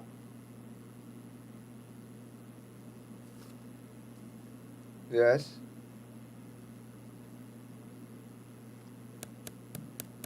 Go ahead. that whoever committed that totally revolting, disgusting, and unacceptable murder of 3 citizens, they should actually hang the person. So we want to make sure that you have the guilty person. We must make sure that when you say a man is guilty, he is guilty. Okay. Otherwise, Try and Renee, if what Mr. Nye is saying, that it is not him, and all the threats that were made, and he decided to still call a name, we are not going to say who is, we won't get into that name calling business, but we need to make sure that that murderer who did that is in fact the person that is being punished for it. Okay. Otherwise, one serious assassin murderer is out here in the community. If it is not now. Yeah. Right. Yeah. You know, I agree. need you guys as the influencers who they discuss this matter to appreciate that this man, and he's no friend of mine, I have no brief for anything in the matter, that man is the man that will punish. Yeah? So Okay. thanks a lot. All right. Thanks to the kid. Thanks. Well, I know the communication a little bit, back and forth, and it was maybe getting us clear. Because I wanted to ask whether or not you heard anything about the issue of motive as well, because that's became critical. But it's 8 minutes after 8. I'll call him later and see if we could get that. Yeah, see if we get him maybe in the newscast. Because motive for me it also kind of makes it a little bit more clearer in my mind that justice is being served. And I agree with Dickie wholeheartedly. We want to make sure we have the right person. We know sometimes that mistakes are made. Sure, you could imagine that you not killed some, you're not guilty of this murder. You know in your mind you're not guilty of this murder. You have to spend the rest of your life in prison for something And where it you has never happened. do. It has happened, yes. Yes, it's 9 minutes after 8. We take a break, come back, and then we expect to open up the phone lines to kind of get your views very quickly. Any questions or comments, brief as you can, so get as much in a short period of time. 9 minutes after 8, we take a break, William. Come right back. Over the past 5 years, Digi has invested more than $17 million to revolutionize Belize's digital future. Our advanced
It's now 13 minutes after 8 o'clock, and of course, we are inside the morning show right here on Love FM and Love Television. It is a Monday, Renee. It's a Revolution of the Mind Day. It's when it's start of a brand new week. Is when we get ourselves programmed to meet the week head on, and hopefully that you're having a good start of the week. I trust that if you're working and you had to be at work at 8, you're already there at 8. If not, I will dare say to you that you're late. Yeah, so Dickie raised several interesting points, and like I tell you it doesn't sit right with me. Something's not right with the case, and now that it's over, people can ventilate and talk about it now. Yeah. Love, good morning. Yeah, good morning. No one open up the phone lines, right? So Yes, sir. here is the thing, right? Concerning the case where the sensational case concerning the police officer, where they convicted for triple murder.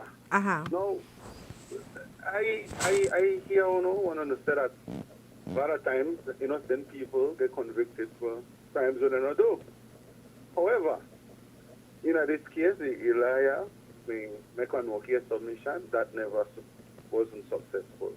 Going through the whole process, the prosecution must have some I would say credible evidence, because that the judge had to look upon it and review it and assess it and say, okay, I agree with the prosecution.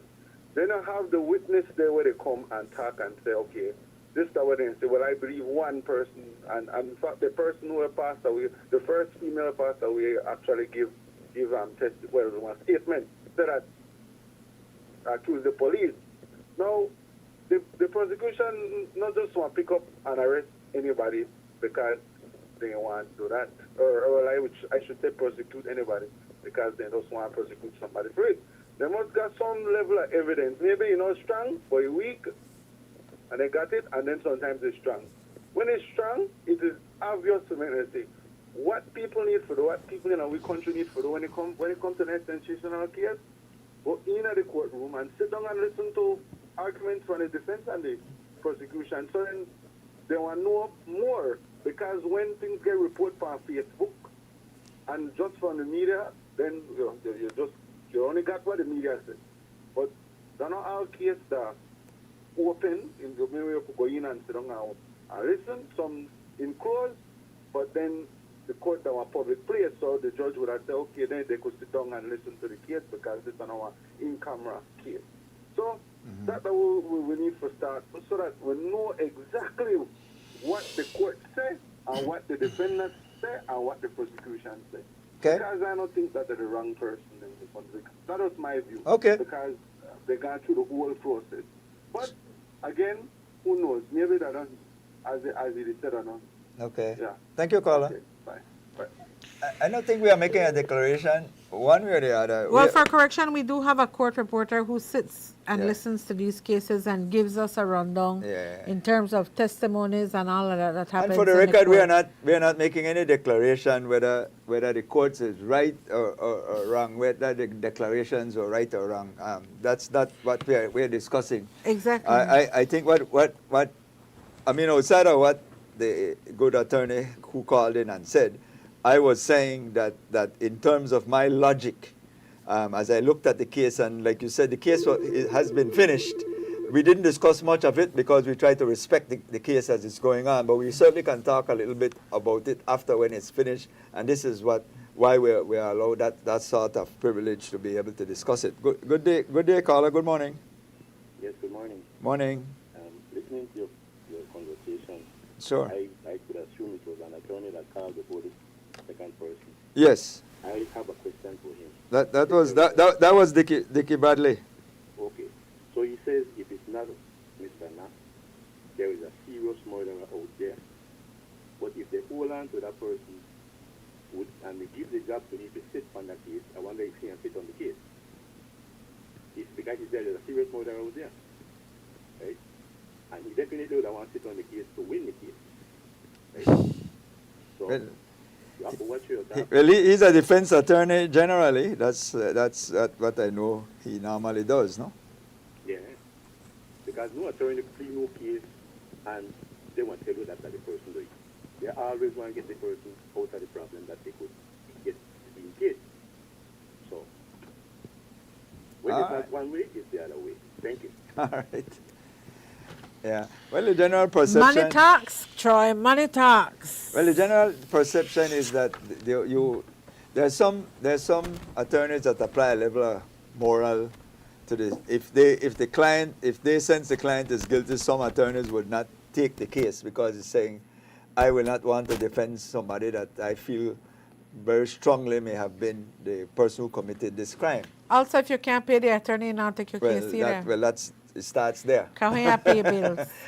If you start defend everybody, what you think innocent, yes. and they can't pay you, what happened to you? Well, we go back to the famous O.J. Johnny Cochran case in the case of where persons felt totally convinced that O.J. was the perpetrator of that crime, and but he had a good attorney who probably maybe felt he didn't commit it and therefore fought the case from that premise, and then subsequently we know the outcome of that case for history to pan on. Of course, the American system is a little bit different for us, but you still have to prove beyond a reasonable doubt that you are the person who committed the crime.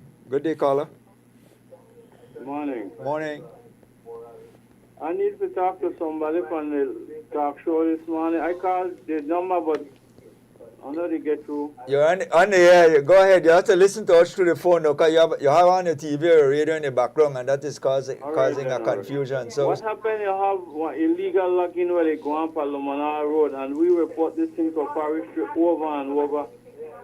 And the rules is that they say that government is not giving no permission for logging for government land, only private. okay. Now this morning I was call and they were tell me about 150 acre. Well, not correct at all, because the pyramid where they're supposed to give to some land, the salas, we cut log off of private land where 200 acre. And this lady tell me that 150 acres and got permission for do whether government land, and then they say that government is not giving no permit for it. What area you said? Lamonal. On Lamonal Road. Lemonal Road. Okay. Yeah, you come from Bermuda land and come into Lamonal. Okay. So you're saying some form of illegal logging is happening Yeah, there. they Happening tractor there. everything, and then back there, and the lady I call the lady, and just now they tell me the permit for the thing up on the 15th, and the people are still the logging. Okay. Well, you put it out there now. Everybody know now. So we'll ask the forestry department to look into it right away to if something is going wrong, for that to be dealt with. No. Thanks. I mean, these people now, they pass where they go and then they go up. You have Spanish Creek and you have the ridge, and behind it you have the Pine Ridge. Now then they use the Pine Ridge and going up in people's property. Okay. I have one property up there, 24 acres for my mother, Beatrice Sutherland, and I don't threaten them if they get in that. I want to sue forestry on them. Okay. Well, we'll do some follow-up, caller, but at this point in time, they know. All right. So, but we'll touch base with them and try to see how the matter can be rectified, if it's something that is going on that is not permitted. I mean, these are the things that cause moderation, because forestry doesn't want to listen to people when they call and tell them. Okay. All right then. Thank you, caller. Yeah, that's it. Well, we urge that the forest department look into the matter. If it's something that is being in violation, then we deal with it accordingly. Coming back to the Elmana case, I just want to say, like I said, Renee, my position remained the same. I did not, in my mind, get any clear establishment or even an inkling of motive. That's just me. And I say I stand corrected. I wanted to raise that point with Attorney Bradley, but I felt that the connection didn't sound too right, and I didn't want to kind of it didn't come off right for viewers and listeners. But Renee will follow up on that later on today to see whether or not he'll get him on the record I to Captain. give some view on that. So, but again, we are not saying that we are not making any declaration one way or the other. So I just want the record to be clear, succinctly clear.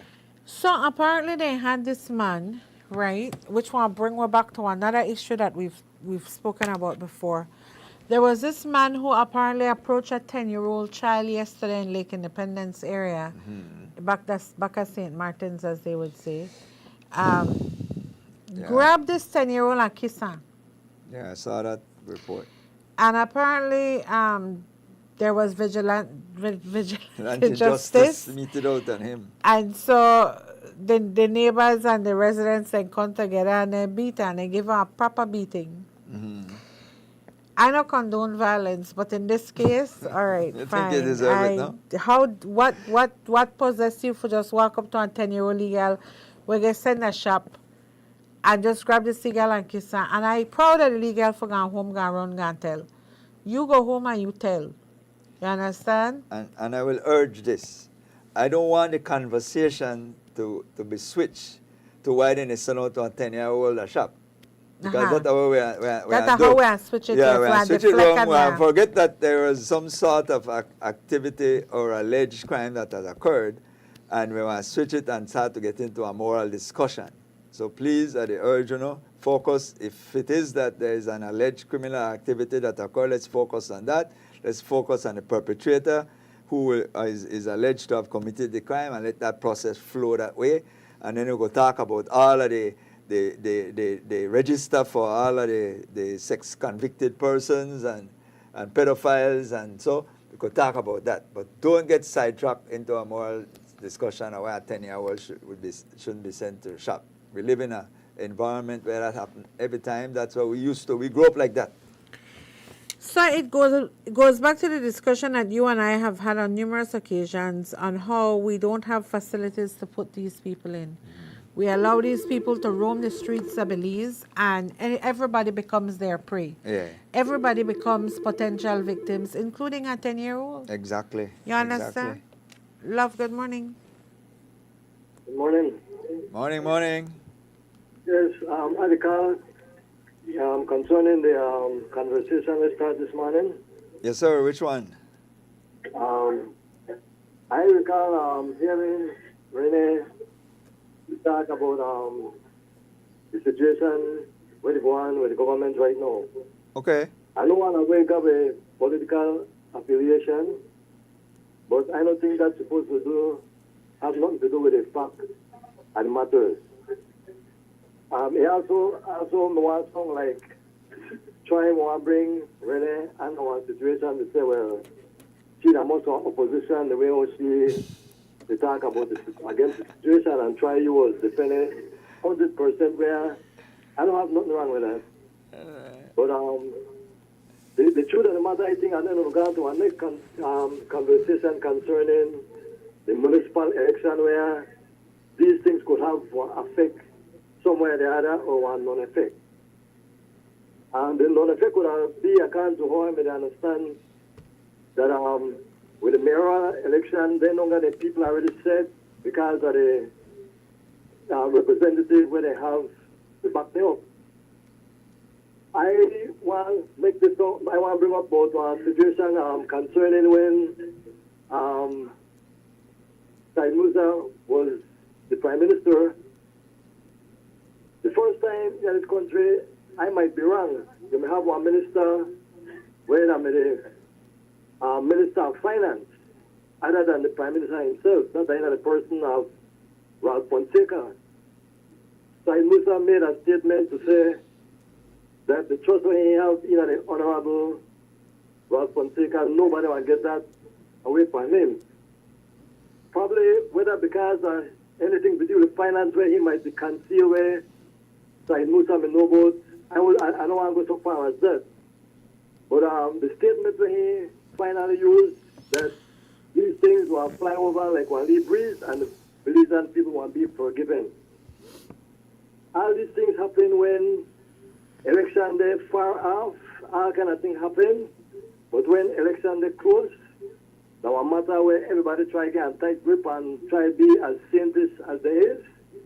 And after they get in a power, now another situation where could go viral and spiral. Okay.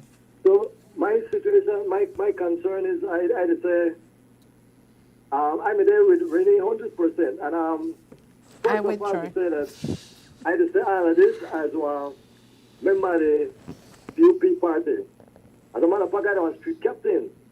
Good. You know, my village just where I come from, the PUP. But I don't want to was paid, and I don't want to say when these things happen. And I know the situation where the Prime Minister, just like we try explain this morning. The Prime Minister in a serious situation to make one proper decision. And I want to know that how one decision could go. I wouldn't want to say wrong, but difficult sometimes because if he left up to the time when minister have to like what they're doing in the states, like when they impeach one president or something like that, probably nothing can stop it then. But if we have to come to a situation where one of the minister will have to go through a recall or off the grab to say that probably opposition might win that seat because what might happen to the minister, then there's a situation where there was a hard decision and with time then it could come against such government. But in this situation now, the government have 4 more years before they come to a general election. Yeah. So these things we should have in our mind and be able to say that it no matter who, when anybody, we're not saying they commit any crime, but like when Renee made a state this morning, that if it was somebody else, whether one low-ranking person or do something where need investigation, it no matter where office in a hole, it no matter where department them in control, we are honesty and to make everything look justified. Something should happen that people could say, man, I could say exactly where they go on. We know that this person guilty, but this such things so that they happen that the people could feel satisfied, that they could have trust in the government, whether the municipal time or whether the general election time. Fair enough. So, just the things I listen to this morning, I listen for a morning for the command this morning, and then I do some facts wise put together, and if one could elaborate, and then I will leave it more because it seems like like get up to Renee, and wave to say, man, you're there, and we'll try to defend everything. And as I say, the affiliation, as I say, is the way how I follow try way back in election time when UDP Medina power. There, if I'm UDP in right now, I almost certain that their defense may be different.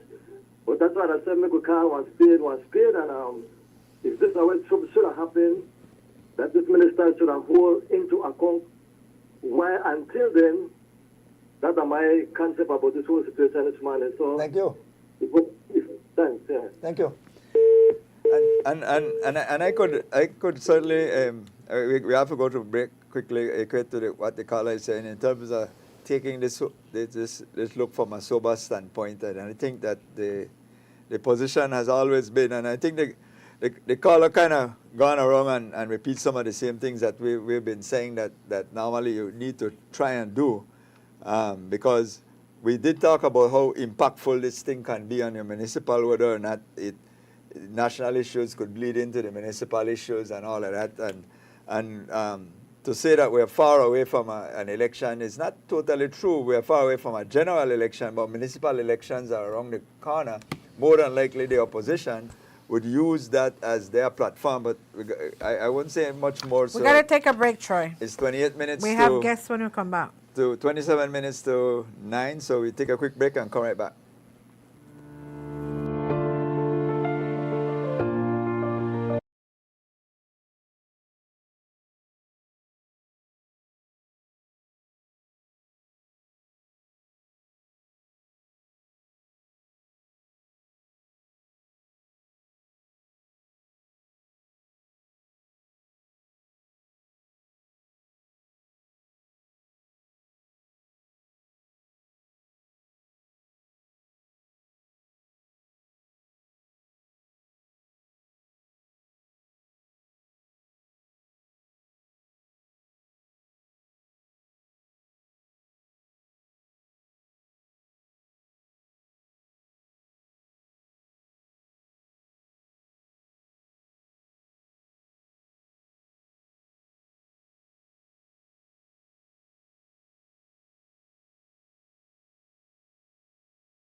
Yeah, it's now 23 minutes to 8 o'clock. To 9. Sorry, Renee, you're trying to put us 1 hour behind. Please don't. Yes, yes. My well, coffee that is cold. you need to microwave it up.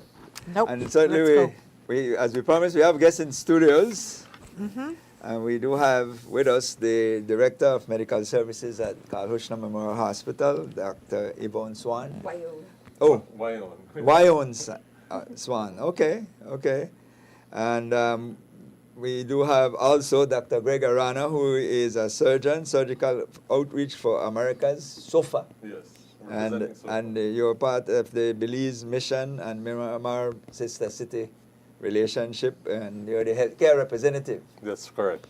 And of course, Greg is no stranger. I used to work at Universal Health Services in another lifetime. Yes, just a few years ago. Yes, I yes. still feel young. Yes.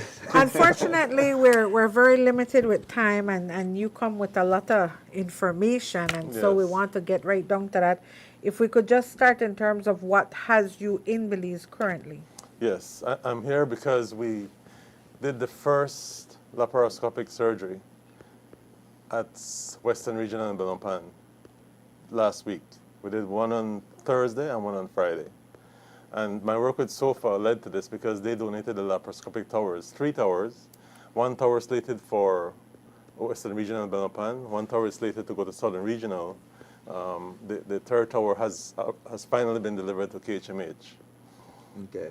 Okay, So and that's where this Dr. Swan this comes in. keyhole surgery has been in the private sector for a long time, available, but it hasn't been, because there's a high cost to each of these equipment. And Surgical Outreach for the Americas is the one that donated the towers, and they sponsored our training, our flights of myself and 3 other surgeons.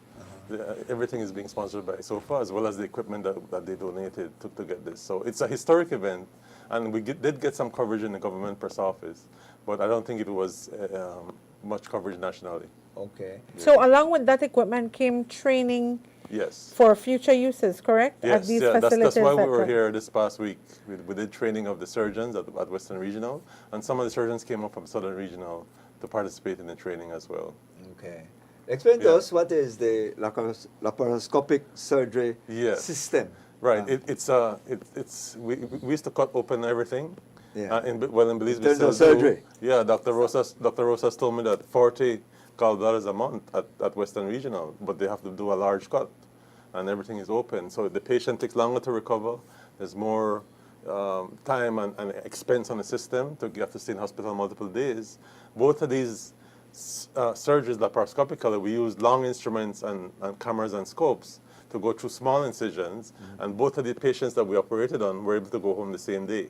Okay. You know, so it's so- minimal invasive. Minimal invasive, that's just precisely the word. Yeah. Okay. You're even more educated than I am, sir. I wish. Yes. and so if I could bring in Dr. Swan in the discussion, how does that enhance the services that you know will be able to provide at Carl Hushner? So, Carl Hushner has currently been providing laparoscopic surgery since 2012. Okay. What happened is that because we're the only public institution that does so, that's why the burden was there. You know, Okay. persons will get longer dates. So with the outer districts now offering that, that helps for that backlog of patients. That helps Okay. us, that unburdens us. And then with the addition of the laparoscopic tower that they were able to donate to us, Okay. now we have 2 towers. So that allows us to not have that conflict of surgical procedures. Okay. Because if you have a procedure that you need to do a lap on, you'd have to wait Yeah. until that's finished in order to proceed. But now we are able to do it simultaneously in 2 Okay. different operating theater. So That's that wonderful news. benefits. Yeah, indeed. For indeed. me. Are you? Wait, is it in terms of the relationship that the 2 cities has built? Is this part of that program where the sister city relationship is paying some dividends, but not only with Belize City and Miramar, but nationally as well by some of the other hospitals getting this sort of help and support? So it's a separate thing, but I'm the uniting factor. So I'm representing Surgical Outreach of Americas, and I'm glad that's covered. Okay. But I'm here also to highlight that through the Sister City agreement and the Sister City committee, as the healthcare person focusing on that, we are having a Miramar Belize Day. Okay. That's July 10th, Saturday, July 10th, Okay. in Florida. Okay. And there are multiple things happening. The mayor of Miramar asked us to focus on healthcare, STEAM, education, and there's one other thing that I'm forgetting. But in terms of healthcare, Carl Hirschner, KHMH, is going to be the benefit of donations from the bridges we're trying to build with local hospitals. Miramar Hospital has some beds that they already promised to donate, hospital beds. Okay. I reached out to Baptist Health, which is my hospital in Miami, and they said that they are moving from laparoscopic now to advanced robotic, and there may be some opportunities there to get even more laparoscopic equipment. I see. But there's more to it than this, because the Department of Immigration and the VSU, the Vital Statistics Unit, are going to be in Miramar on a couple of days leading up to it. So one of the reasons I want to highlight this on your show is because the diasporic Belizeans that are in the U.S., they can go and get their passport renewed. They can come and get their birth certificate and their land title checked. And as far as I've been told, this is the first time that the VSU is traveling to the U.S. Right. to make these services available. You'll be on that jump kit, right, Renee? You'll be on that jump kit, right? Yes, So so you'll be doing I the just found coverage. out that we're going to have Love FM covering Yeah. everything that's Yeah. happening there. So it's a lot of different things happening, but oftentimes there's no communication, and people are not aware. So I had a especially chance for to experience that one in Los Angeles about a couple of years ago, so I know it's going to be huge, especially because Florida has a lot of Belizean in that area Yes. and that vicinity. There are people Yes. nearby would be coming. If you're Right. in Georgia, you're in those areas, you'll right, be coming. yeah, as but we well. have So to get the word out. Yeah. We have to do a good job of getting the word out. Trust me, they know. Yeah. They have a way to know. Yes, They have yes, a way to know that yes. the service is coming there, Yes, because right, people right. came all from Sacramento, all over. They Yes, drove in from yes. all over, so they know. So in this case, essentially, we'll be like appealing to the diaspora for assistance in healthcare. So Yes, what are some yes. of the needs? What's on your list at KHMH? Beds. Very good We have a long Beds. list. We have a very long list, but Okay. we need beds, equipments. So this is something that, over time, wear and tear will cause instruments to go down, right? So we need replacement of stuff. So medical supplies, big instruments, small instruments, hospital infrastructural help, donation financially as well. All of that is beneficial because all that benefits the Belizean people on the whole. So you're going to be there personally to be able to explain and communicate with Yes. members of the diaspora in terms of, What we need. KHMH, I what bring you my need. wish list. Yeah, bring your wish list, right? Yes, that's- Christmas in that's July. exactly it. Yes, why That's not? exactly it. Yes. Yes, these relationships take a while to build, and I was just talking to Dr. Eon that communication is key. So a lot of times diaspora Belizeans have access to many things that they can donate, etc., and they try to communicate that with Ministry of Health, etc., and we can't find the right person, and then they don't respond to our emails, and so the opportunity passes by. So Yeah. timing is key Yeah. in terms of these relationships, and sometimes, in Belize, we're on Belize time, and, it doesn't really matter if I respond to an email or Yes, whatever it is. yes, yes. But, a lot has been lost, because of that lackadaisical attitude. So So you reside in Miramar? I reside in the Pembroke Pines, which is I know. It's the same area. So what is the relationship like, or the coming together like, of Belizeans in that area? Yeah, we have several organizations. Michael Devin is head of the president of the Belize American Chamber of Commerce. So he has actually worked on this sister city relationship for 7-8 years before there was an actual official signing. So there's a lot that goes into continuously building relationships, having little events.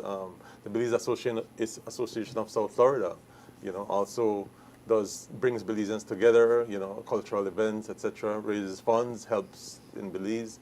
Multiple organizations. I just found out and met the Honorary Consul of Belize in Naples. So I met her personally. She introduced me to her colleagues at the Rotary in Naples, Florida, on that coast, and mentioned that there's a cardiologist that had been trying to give supplies to to Belize, and he got frustrated because there was not any response from the ministry or whoever it was that he tried to contact. The Rotarians have NCH, a hospital system out there that we could potentially get some laparoscopic equipment donated. So I met the person. It's putting a face to the cause, So that is the bridges that we're trying to build. Yeah. So that in the future, if they say anything that they might have available to donate in terms of health, we can secure that for the Carl system and arrange to get it shipped, and so that Belizeans could have access to these things. I It's know an ongoing Mayor process. Bernard Wagner has been very active. Actually, if my memory served me right, I can't remember how long it may have been, but we did have on the couch the city administrator for Miramar. He had visited Belize along with the Belize City Council and all of that. Right, Some yeah. maybe it might be a couple of years or so ago or thereabouts. So that the discussion, and I know the mayor has visited Miramar City several times, hosted by the mayor of Miramar as well. So Yes, that yes. relationship It's is ongoing, very yeah. ongoing, Right, and I'm ongoing, sure yeah. they're in good contact.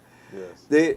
The issue here, as we're talking about the issue of healthcare, how do you see what it is? I know you're focusing a lot on the whole issue of laparoscopy, but are there other areas that you think we're lacking it in? I think you spoke a little bit about the issue of cardiology. I think oncology is an area where we are faced with a significant amount of sort of cancer cases, and so how is that discussion maybe going on for other areas as opposed to maybe Dr. Swan, you could kind of chime in on how you. I know you say you have a wish list, and so what it is that you would be looking for in terms of those expertise, because I think it's critical that Dr. Arana made mention that if you make the opportunity pass you, then it's a great loss to the country when the opportunity might be there because somebody didn't respond. How do we kind of close that gap? So by closing that gap, this is the best way forward, is just like Dr. Reinhardt said, communication. By having this personal dialogue, meeting each other, then when anything arises or we have needs, we can know who to communicate and they can know what to look out for. You brought up oncology. Oncology, yes, it's a rising issue. However, a lot of times we cannot do much for oncology in terms of medication because that's under a set rule, right? But in terms of equipment for procedures for it, yes, we can advocate for that, right? For like biopsies, little procedures, but in terms of oncological drugs, it's a little bit different. We'll have to go through the ministry for that one. Okay, so there's a structure there's structures there, and we just have to make sure that we're communicating with the right persons. So us building this relationship allow us to talk to each other about what we need and what they have, and then we could talk to who can help us to get it into the country properly. In terms of expertise, because that's an area where we see now that has come up, especially with the Cuban Brigade issue. How could that discussion be further enhanced? Because sometimes we know with technology now, you don't always have to have the expertise right there, but you could do online. And so how has technology or the thinking like now in terms of enhancement? Maybe you need support from, say, Dr. Arana could be sitting in Pembroke or in Baptist and guiding somebody down here. Is there avenue for that sort of growth to occur as well? Could I address that? Sure. So even for this training that we did, laparoscopically in Belompan, I actually have been communicating with Dr. Oldine Wright. She is a surgeon, general surgeon, doing training in Guyana. And she's slated to go to Southern Regional to practice. So I asked her, I told her that I saw that there's a need for mammography in the South. There's a need for a lot of things in the South. Just being involved with trying to get this tower to Dangriga, I got to find out that they have only one of their 2 operating rooms there, functional for a long time now, over 3 years. So it's not to cast any blame, etc., but that hospital in Dangriga serves maybe 90,000 Belizeans, right, as the public hospital down there. So she was giving me an insight, because we're far away. She was giving me an insight into some of the challenges that are faced there, right? And she also mentioned to me that Professor Kawich, who is the son of Dr. Kawich from Medical Associates here, he has actually published articles. He's a professor at UWI in Trinidad. He's published articles about minimally invasive surgery in low resource settings. So he came in through Zoom, and he was able to address some of these concerns. I made a connection with him. So the remote training, you know, he's highly skilled. He's done research at UWI in Trinidad. So apart from the 3 surgeons that so far work with, I was able to personally invite him to address this thing. So there is absolutely remote assistance available. In terms of, I've also been looking at mammography. It takes maybe 6 months, because there's no mammography available in the South, between them getting diagnosed, even having access to a mammogram, and getting care if there's something suspicious. So one thing with the modern digital mammogram, for example, it can be read remotely by radiologists. So if I do a mammogram in Dangriga, if I'm able to do one in Toledo, in PG, then the radiologist can then send that image to a doctor in Belmopan, a doctor in Belize City, or a doctor, one of my colleagues in UWI in Trinidad. Or you could build that maybe with a radiology center in Guatemala, in Mexico. So yes, with the advancement of technology, you know, we could leverage some of that to do this remote expertise. When you get these supplies, when you get these donations, what's the process? So I meet you, let's say, for example, this weekend, and I tell you I have 10 hospital beds that I can donate. How does that work? Do I give you the money? Do I give you the items? How does shipping work? And do you get these things duty free? What's the process that you go through to get all of these here? So I just was talking about the importance of that with Dr. Eon Swan, and that's one of the things that we have to sit down and discuss, because there are a lot of logistics. So in the US, storage is extremely expensive. So when Miramar Hospital says, we have 10 beds, come and get them, we have to determine how we're going to store them until they can be shipped, who's going to be paying for the shipping, how we're going to clear customs, right? Because that's a challenge. And the other thing is that sometimes these donations come and they disappear to where they're not supposed to go. Yeah. So that's a huge because problem. I remember when I was at City Council, we had this relationship with Evanston, Illinois. And so they would send exactly that, medical supplies. But what we used to do, because it was such a tedious process, and like you said, you don't want items to disappear where they're not intended to go. So we literally had to drive down to Big Creek Port to clear the container and make sure everything is cleared, and then go to where it's intended to go. But it comes as well with having to ask government for duty exemptions.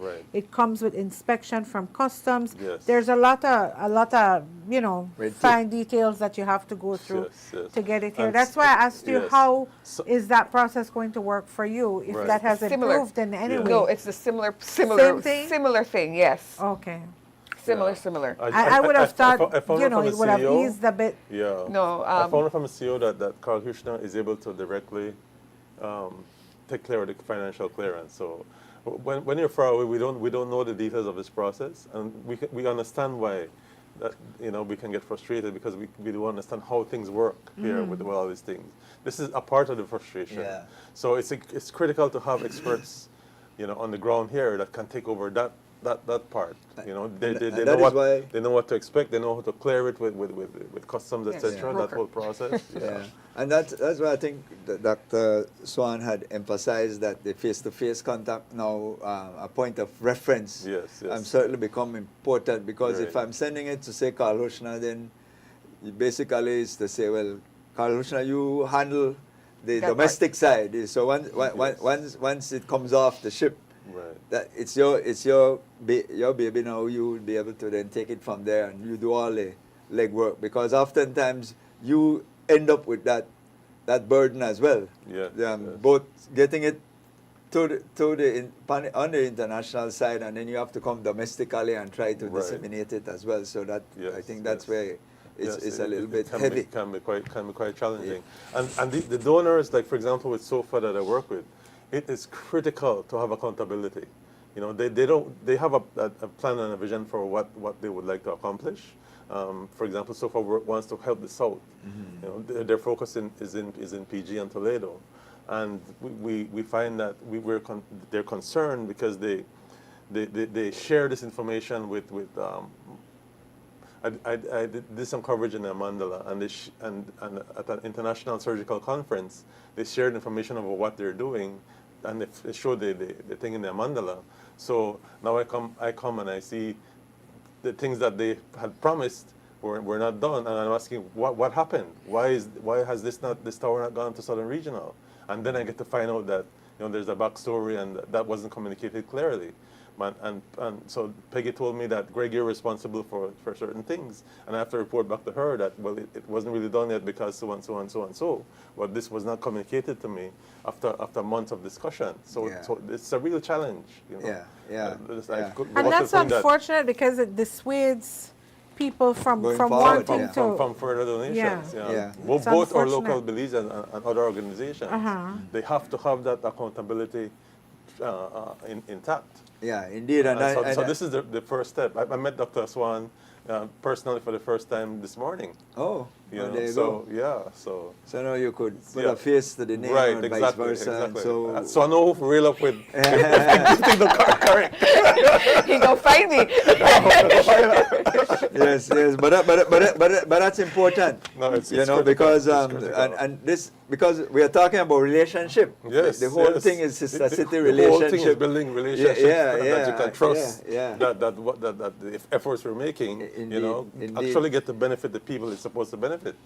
Indeed. Yeah. Well, we trust that this morning's discussion is a sort of eye-opener for many of the officials who are listening or who will be told about some of these things, so that we don't continue to create these impediments to dissuade persons from wanting to assist, because you never get too much help.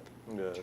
There's always room for continuous help, especially in our developing state. There's a lot of need everywhere. Yes, and I mean, you who used to work here and now work in Baptist, you could see the night and day disparity. Absolutely. And could appreciate how much more we need to be upgraded. There's always more that we can do, but we have to do it in ethical and a way that actually serves the people. Absolutely. Well, we certainly want to thank both of you guys for coming in this morning. I want to certainly thank you, Dr. Greg, for continuing to stay in touch. Yes. And I'd like to thank everybody who's involved. There's so many people involved, but I'd like to thank the team from Miramar Sister Cities, everybody, the mayor and everybody who has built these relationships, and the team from the Belize side, because every relationship has both sides. Yes. And there are multiple organizations apart from the mayor's office. Carl Hirschner now is going to moving forward to be a full partner, and Stella Maris on the education end, we're going to be doing some things to help Stella Maris. Okay. And so some of the STEM efforts in Belize, we're trying to partner them with other things over there. So it's a huge effort, and we welcome the support of the diaspora Belizeans over there to these efforts. Because everybody out there, Belize is always home. Doesn't matter how long I live in the U.S. Belize is my home, right? And so we want the best for Belize and our Belizean people. Well, Dr. Swan, looking forward to your trip in July. You're not looking forward to the trip? It should be exciting. It should be. I have a long list, as I told you, right? So we're keeping the positive face. Greg will be putting together a lot of good people for you to chat with, I'm sure. I'll be tagging along with him. Indeed.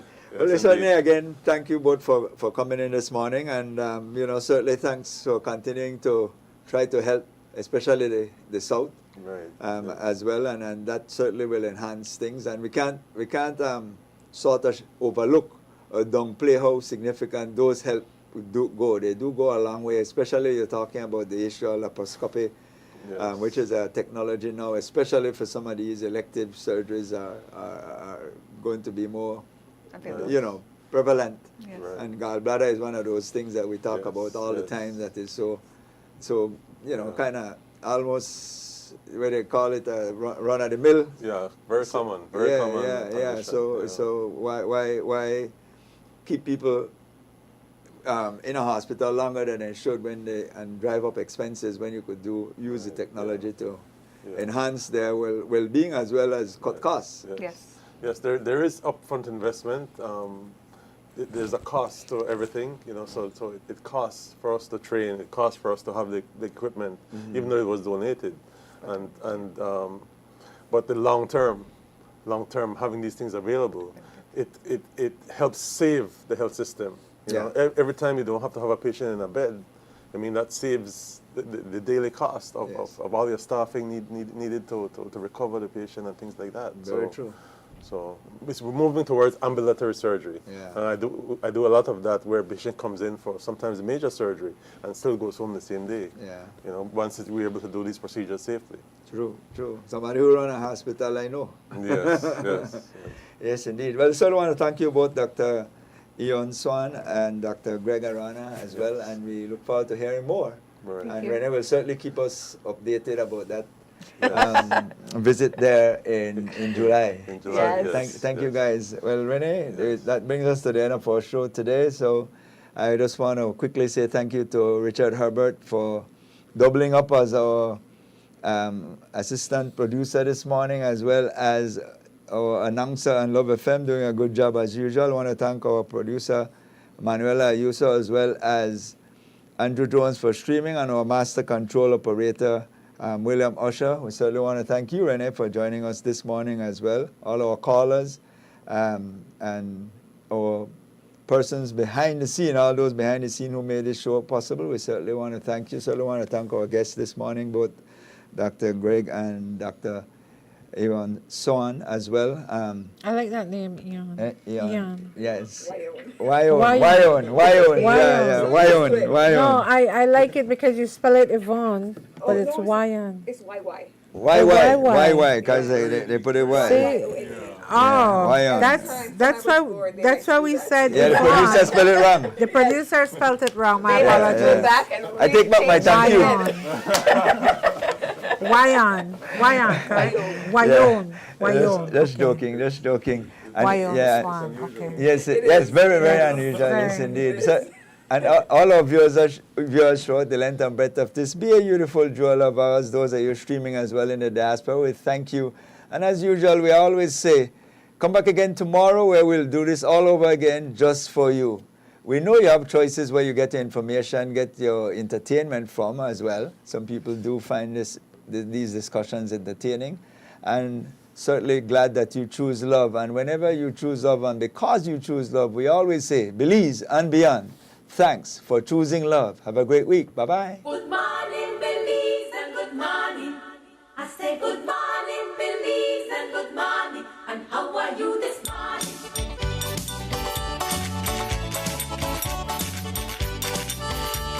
Get up every morning, like go to work and get the light. Get up every